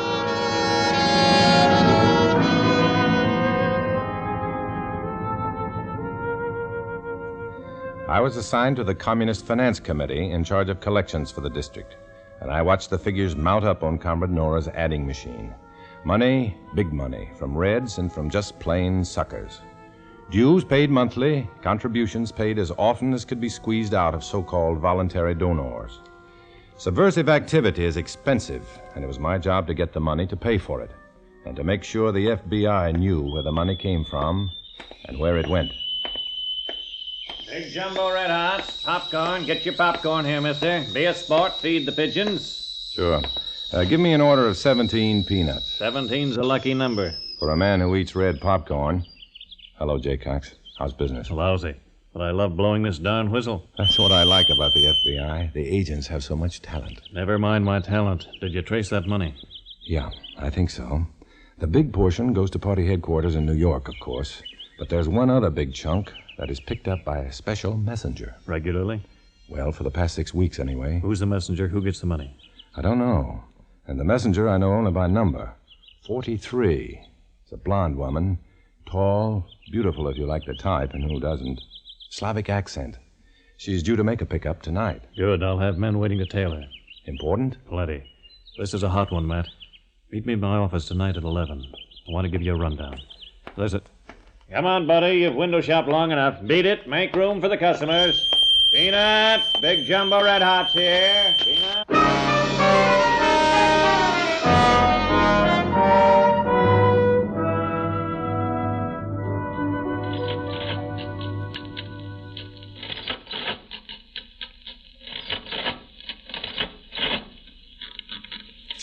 That does it. Here, comrade. Overall increase of 79.20. That should satisfy National Headquarters, Comrade Matt. Please them, perhaps. Satisfy them, no. Okay, Comrade Nora. I think we've done enough for tonight. Let's wrap it up and... Oh, Comrade Matt, it's her, 43. Well, good evening, comrades. Good evening. Your package is there on the desk. 18,000. And $10. Count it. I'm sure it's right. Your figures are always right. A sign of your intelligence. Oh, bully for me. You're a very interesting man, Comrade Svetic. Someday we may be able to meet on more social terms and discuss your intriguing nature. Good night, comrade. Good night. Comrade, did you see that coat? Mink. And that dress, why, it was outrageously bourgeois. Oh, she should be investigated. I don't trust that one. You forget she's on special assignment. Undoubtedly, her clothing is a requirement. Well, it's time for us to close up. Will you walk me home, Matt? Comrade Matt? What? Oh, well, I'd like to, but not tonight. I want to pick up some things at the drugstore before it closes. Oh, well, there's one on the way to my place. I wouldn't mind waiting. Well, sure, only... I'll make you some coffee, and I have some cake. All right, Comrade Nora. I'll take you home.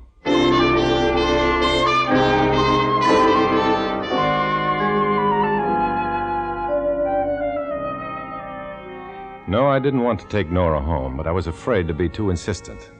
It was the usual distrust, the penalty I paid to live. Was Nora's interest because she was lonely, or could she have somehow discovered I was to meet my FBI contact that night? It wasn't until I was entering Nora's apartment that I was reassured of her motive. Come on in. I want you to meet my children. Children? Well, that's what I call them. Here, babies, come to Mama. Oh, here they come. Holy cats. Cats. My babies. Aren't they beautiful?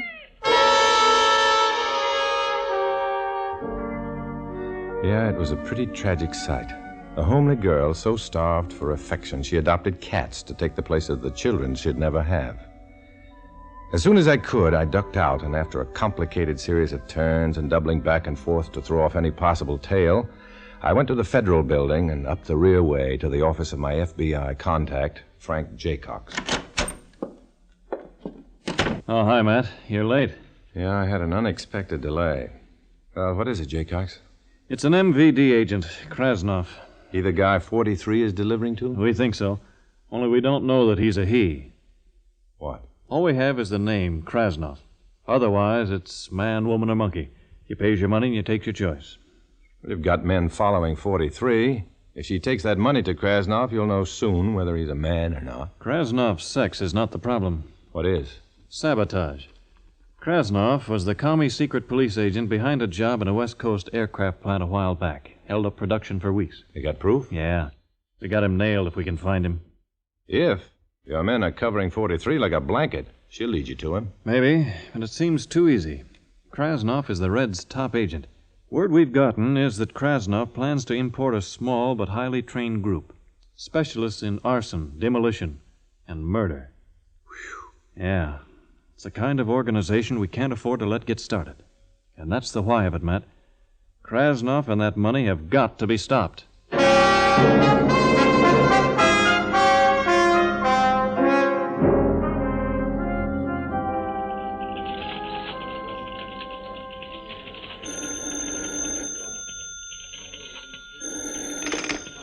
Greenview 61124.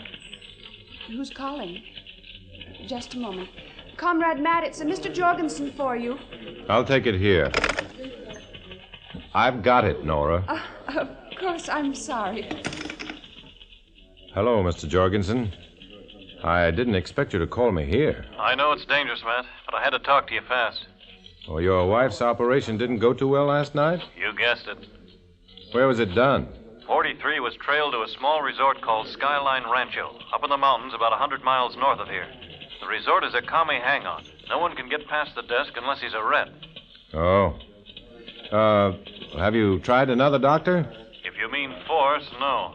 So? So we've got to get an agent inside that resort. Someone who can move around, find out which one of the guests or employees is Krasnov, where the money is, what Krasnov plans to do with it.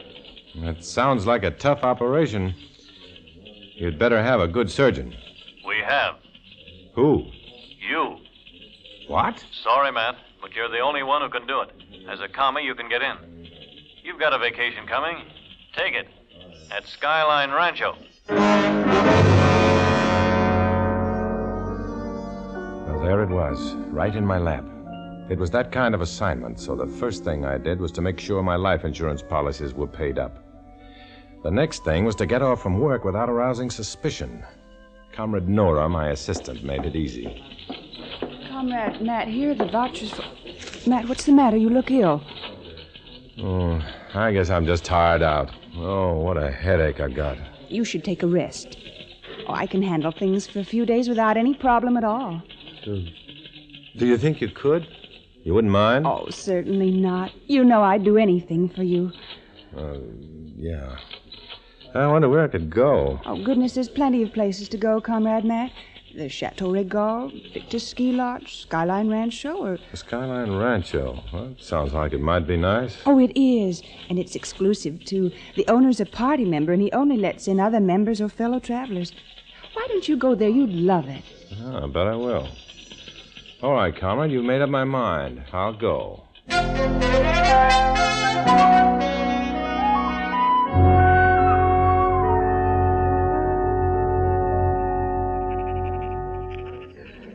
Welcome to Skyline Rancho, Mr. Cvetic. Here. Thank you. I'm Mr. Hungerford, the owner. Odd coincidence. You're coming to this resort? It was well recommended. I'd never heard of it. Who recommended it? I want to write and thank them. Nora Bayless, my assistant. Why not call her? You'll get the answers quicker. You're a clever one. Come with me. I'll show you around.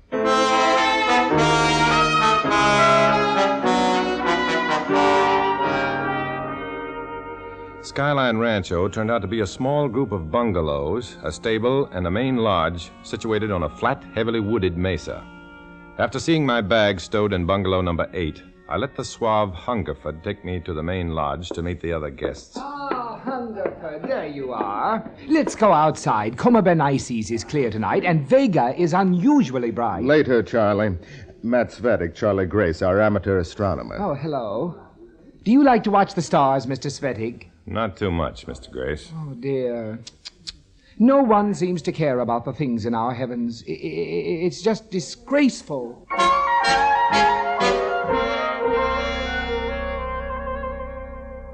Which one? You met them all, but which one was Krasnov, the MVD agent? The last one I met was a squat ape of a man with black fingernails and an expression like the devil with a hangover. This is Mr. Kane, Matt Cvetic. Hi. Hi. Been here long? Nah. Well, it's nice to see you're having such a happy time.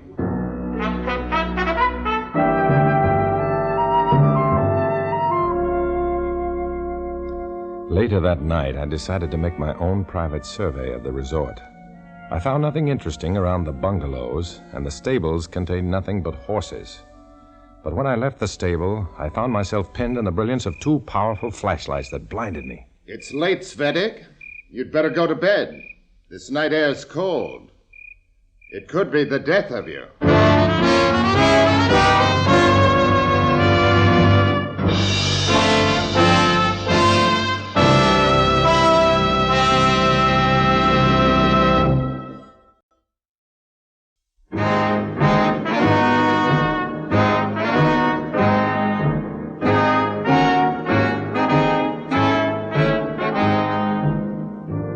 Back to Dana Andrews, starring as Matt Cvetic in I Was a Communist for the FBI, and the second act of our story.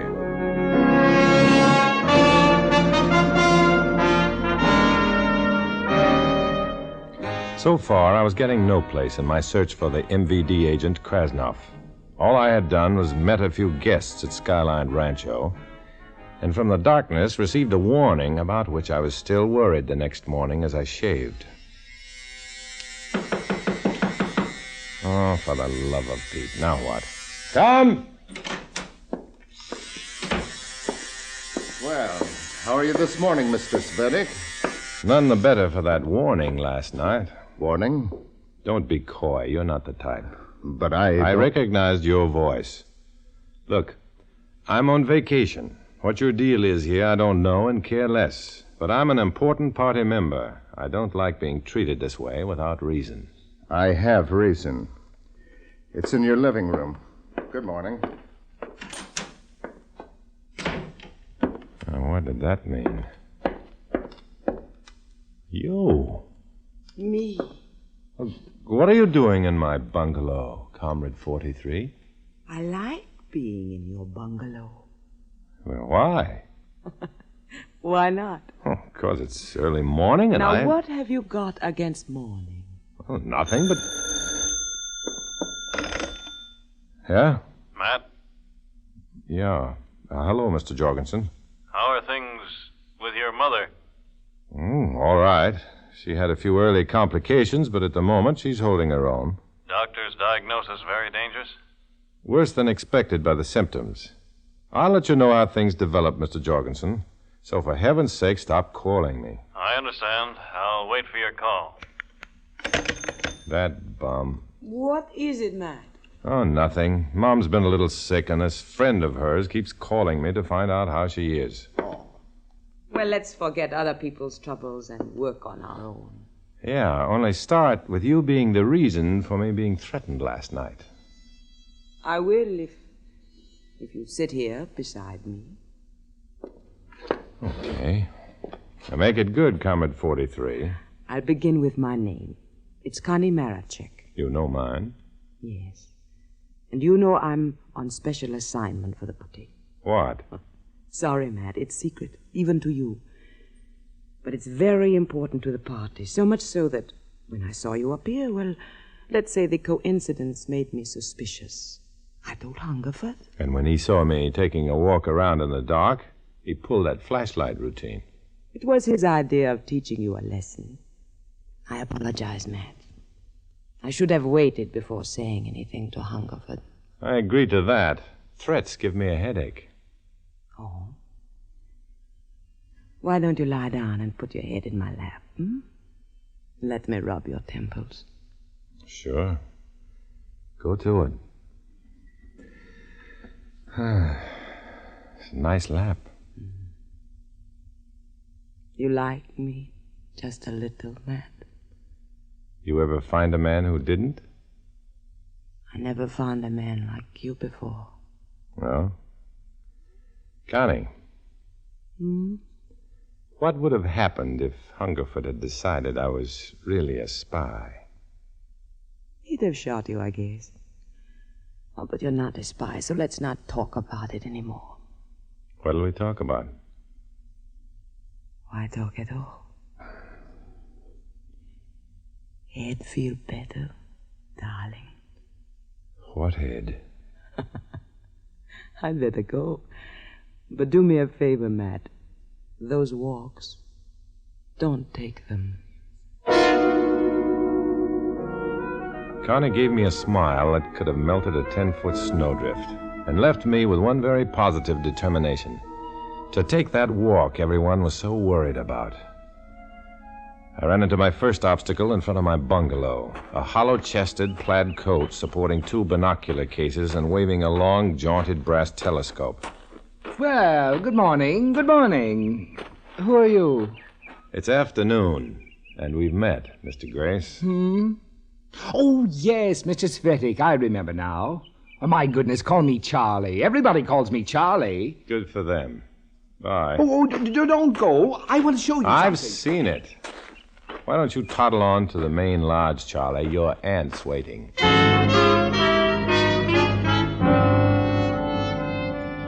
Charlie Grace gone, I headed in the opposite direction, past the stables, searching for whatever it was I wasn't supposed to see. My first success was a faint path leading into the trees, a footpath. 2 miles through the trees, I found Krasnov's secret, a tiny airstrip and camouflaged hangar. In the hangar, a powerful black cabin plane equipped with extra wing tanks, all full to the top. It was information worth a big risk. I hurried back and took the risk by calling my FBI contact Jaycox from a payphone in the lobby of the main lodge.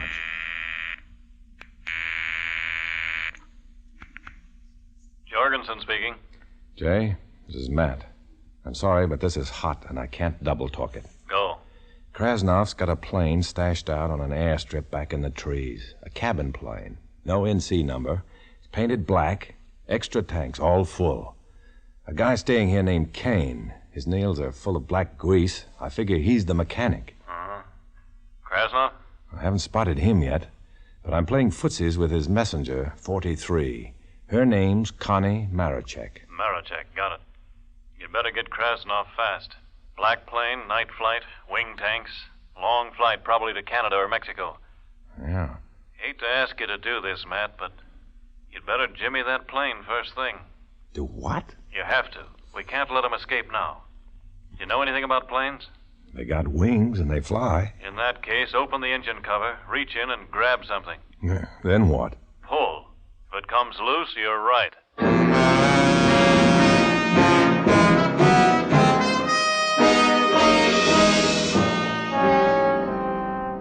It was nearly dark when I made it back to the plane, and my luck held as I opened the engine cover and yanked loose a copper tube that spewed gasoline. It was the plane's fuel line. And that was when my luck started to run out, for across the clearing I could see Hungerford and Kane coming toward the hangar. I retreated into the dubious shelter of some boxes in a far corner and waited. Come on, Kane. Let's get this plane out on the field. Wait till I get the tool room open. I want to give the motor a last check out. Oh, let that go, Kane. You've checked it a dozen times already. But I want to be... I said forget it. Now, come on. Help me roll the plane down to the end of the strip so Krasnov can take off without delay.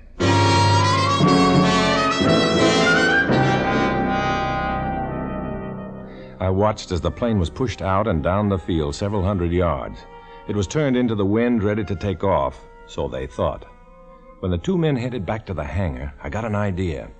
I tied a long piece of wire to a heavy wrench on the table inside the windowless tool room, ran the loose wire out to my hiding place among the boxes. When Hungerford and Kane entered the hangar, I yanked the wire so it pulled the wrench off the table in the tool room. What's that? It came from the tool room. Let's take a look. It was close timing. When Hungerford and Kane moved cautiously into the tool room, I came out from behind the boxes and moved to the open door, then... Hey, what is this? Open this door! The room had no windows, so I knew the two Reds were in for keeps until that door was opened. Scratch 2. Next stop, Krasnov. But you have to flush a quail before you can shoot it. So back at the lodge, I dug up the last of my nerve for a bluff that had my heart pounding like a pneumatic drill. Matt, what's the matter? You look so... Connie, I've got to talk to you. What is it, Matt? Look, I don't know what assignment you're on, but if it's got anything to do with someone named Krasnov, get him out of here in a hurry. Why? FBI men, 2 of them. I overheard them talking. Where? Are you sure? I'm sure. One of them followed Hungerford and Kane into the woods back of the stables, and the other left, said he was going to bring up the rest. Rest? Where they talk, they've got a whole army coming in. But they can't. That is, we have to get away before... We? You mean this Krasnov person and you? Yes. You may as well know the whole thing now, Matt. You've proven I can trust you. The money I delivered went to Krasnov for him to use in organizing a sabotage ring. Charlie, come here, quick. Of course, my dear, but do be quick. I want to plot the position of Sagittarius. You can drop the act. Matt, this is Major Krasnov of the secret police. Tell him what you told me. When Connie spoke, Charlie Grace changed, and suddenly the harmless stargazer didn't seem quite so harmless. After I told my story, the MVD agent went into action, racing to his bungalow and picking up a valise. Then, with Connie in tow, he vanished down the path to the airfield. I waited near the stables, and in 16 minutes by my watch, they were back, running. Matt, the plane won't work. The FBI man broke the fuel line. We'll have to use a car. No, you... Huh? I mean, that is, the FBI will be watching the road. Yes, very probable. We'll have to get out of here before they move in. Wait a minute. I've got it. Take horses.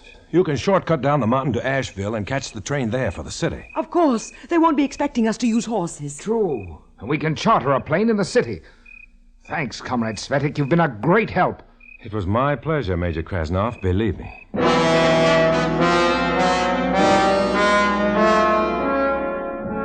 I watched Krasnov and Connie ride their horses into the darkness. Then, in the main lodge, I went to the payphone and made a call that was a real pleasure. Jorgensen. Hi, Jay. Better meet the train coming in from Asheville. Couple of people on it you'll want to see. Krasnov? Yeah. I found out. He's a he. You'll know him. He'll be with Connie Marichek. Oh, and he'll be carrying a valise. Take good care of it. It's full of happy cabbage. Don't worry, we'll take care of it. And while you're at it, send a squad of men up here to make a phony raid to cover my story. They'll find 2 men locked in the tool room of the hangar. Got it. You coming back to the city? Sure. I've got to get back to my little red cabbage patch.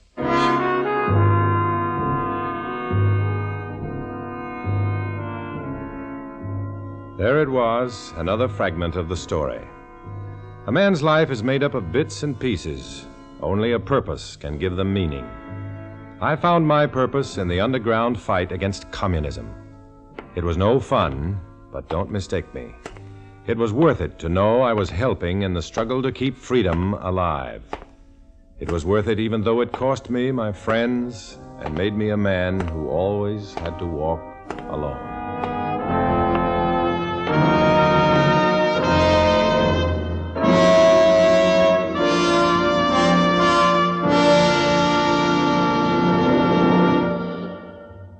Our star, Dana Andrews, will return in just a moment.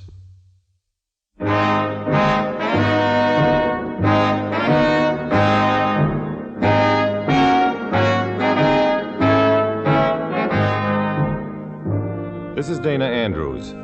Many of the stories of Matt Svedek's underground war against communism are dramatizations of incidents from Matt Svedek's own confidential file, compiled during the 9 years he was a communist for the FBI. To protect the innocent, all names, dates, and localities have been changed. Next week, we'll bring you another exciting adventure of Matt Svedek. We hope you'll join us.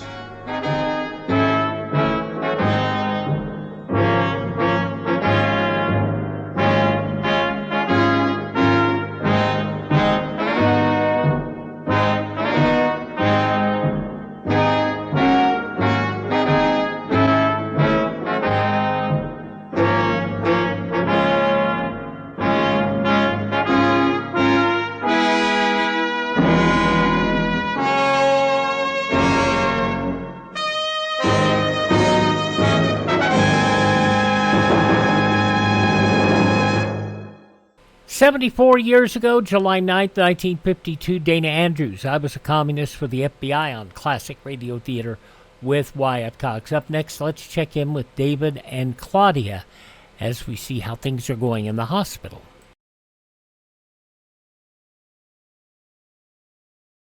Listen and learn through civil defense. This is Johnny Cash. I'd like all of you to remember that America can withstand enemy attack if we support the emergency plans of our community and learn to help ourselves. Make sure you're prepared. Contact your local civil defense office today. Let's head to the hospital and check in on Claudia. This episode of the program goes back 78 years, July 9th, 1948. Your Coca-Cola bottler presents Claudia, based on the famous play and novels by Rose Franken. Brought to you transcribed Monday through Friday by your friendly neighbor who bottles Coca-Cola. Relax, and while you're listening, refresh yourself. Have a Coke. And now, Claudia. David, are you sure you won't feel silly? Now, why on earth should I feel silly? Well, I mean, you're not a nurse. I'm a husband, and there are many times when it's practically the same thing. Well, if you do feel silly, the nurse will be happy to help me. I believe it is not only my duty, but my right and my pleasure as your husband, Mrs. Naughton, to help you on your first walk down the hospital corridor. Oh, so impressive. Well, if you don't mind, I really prefer you to any old nurse any old day. That's not much of any old compliment. Now, remember, Dr. Rowland said just once down the corridor and back, that's all. He didn't say that to me. He said it just to me. said, Mrs. Naughton, today you walk. Dr. Rowland and I are in cahoots, so I it's just thought down the so. corridor and back. Now, he'll be back this afternoon to see that you didn't do more. Poof. Why, that's hardly even walking. It's hardly worth the trip. Well, wait till you're on your legs before you feel so brash and adventuresome. That's exactly how I feel. I feel a little woozy. Here are your slippers. Can you manage to put them on? Now, what do you take me for? A conceited young woman who has a son only 4.5 days old. Goodness, he's still so young? Now, here, you sit on the edge of the bed. I'll slip your slippers on for you. Go away, go away, go away, shoe fly! Look, you can bully your nurse, you can bully your doctor, you can bully your mother, but you can't bully me, you I hear? can't. No, so shut up while I put them on for you. Oh, I love you when you're so manly. Well, you'd never know it.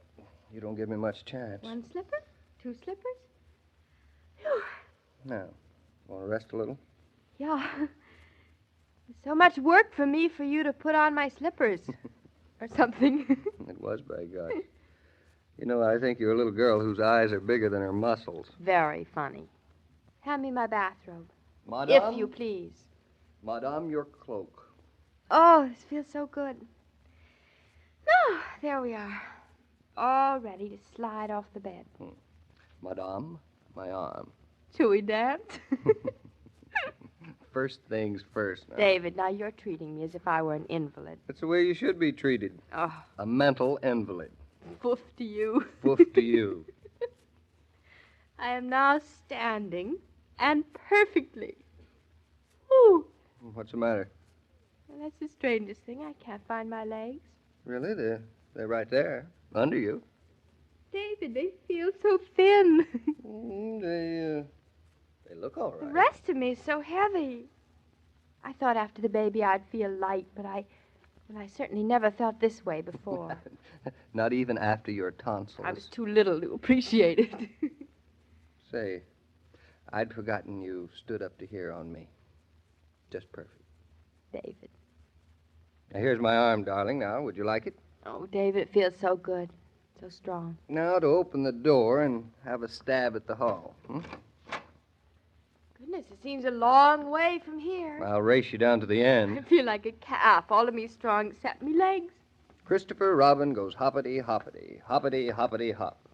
Whenever I tell him politely to stop it, he says he can't possibly stop. Unquote. The end? The end. How you doing? Terrible. Now that I found my legs, I've lost my breath. Where do you think? In my room. Oh, I'll go back and get it. I have an idea we'll find it again in front of the nursery, though. The nursery? Mm-hmm. It's right down the hall here. Oh, David, you're dangling a carrot in front of my nose. Now, it's just a few more steps, my little pony. Honestly, what a business. Nobody told me. You really hate not being your own boss, don't you? Is that awful? It's stubborn, willful, conceited, proud, and a great relief to any husband. Now, don't you ever talk to me like that in front of our son. You hear? Then I'd better shut up because here we are. Mrs. Naughton, may I present you your son? Second from the left in the first row. You don't say. Look at him, sound asleep. Is that all he can think to do?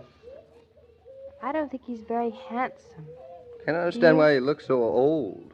Bags under his eyes, pouches on his cheek, half bald. He looks like the High Lama of Tibet Now, or listen, something. I can say those things, but you can't. Also, he's lazy, shiftless. Sleep, snooze, slumber. What a life. Isn't it? It's wonderful living. You're really pretty pleased with life, aren't you? Not a complaint. That's because you're not afraid of it. It's funny, but I didn't have one premonition of anything going wrong. No? I was excited, maybe even afraid a little, but I never felt anything would go wrong. Wonder if all women feel like that. I wonder. I'm sure they do before, but afterwards, if it doesn't go right, they think they didn't expect it to. All those closed doors up and down this corridor. I wonder how many happy endings. Oh, most of them. I couldn't have taken it if anything had... Darling, if your hands are cold, I'd better get you back to bed. Yes, David, I'd like to now. Well, so long, boy. See you later, huh? Goodbye. Sweet dreams. You sleepy darling. Another parent would say that he looks as if he understood. We're not that kind of parent. Are you? Of course I aren't. Now, go on, darling. Don't be afraid to lean on me. So help me, tomorrow I will stand on my head as if nothing had happened. You'd probably do a lot better on your head today. Why? Your legs aren't as accustomed to being weak. Oh, you are sweet. Nothing. Just for that, I'll manage the rest of this corridor under my own power, thank you. Thank you, conceded. Huh. Well, this is much better. I suspect that you have been using me as a crutch instead of vice versa. That's just the kind of guy I am. Just 2 more doors and I'm home. I never thought I'd be so happy to see that hospital bed again. Sort of nice to know that you've a flaw like the rest of us, Mrs. Superwoman. This flaw is not my fault. If I'd been allowed out of bed the day after instead of 3 days after, I'd be out dancing by now. Oh, sure. Here we are. Oh, look. Isn't that bed beautiful? I can just get into it. Aren't you even going to take off your robe? I am. Not the best people in the world sit in bed with their robes on. And their slippers? Oh, all right. I'll take them off. But just for you. Thanks. Now the world is perfect again. If I had the strength, I'd kick myself for being so weak, but I know I have the strength. Why don't you force yourself to take a little nap? Me? Mm-hmm. Sleep? In the middle of the day? Mm-hmm. I think I'd love to. Good. Darling, I'll run along to the office, but I'll be back later this afternoon. David, listen, if you're busy and tired, you go right home. I miss you. But don't get yourself exhausted just to keep me company. Now, what makes you think I'd go out of my way to be with you? 'Cause you're such a nice guy. You love underdogs. You're prejudiced. Now, my underdog, a kiss on your brow, and I am gone. Thanks for the walk and for everything. Thank you for everything. And good night with roses behind. La la la la la. Come in. Oh, Dr. Rowland, I've been expecting you. I walked all the way down and back. Well. You know, I wouldn't exactly want to walk home, but I wouldn't mind going home. Oh, that'll come soon enough. Another couple of days. I'm so well, I don't see why you waste your time on me.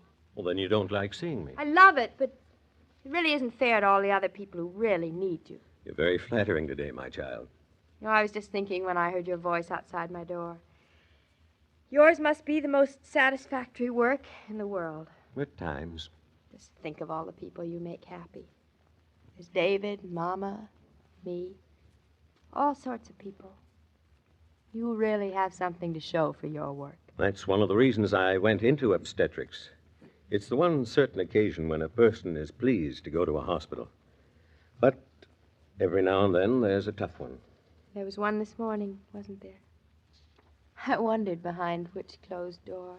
You have a good view from this room, don't you? It's beautiful. I can see the whole city.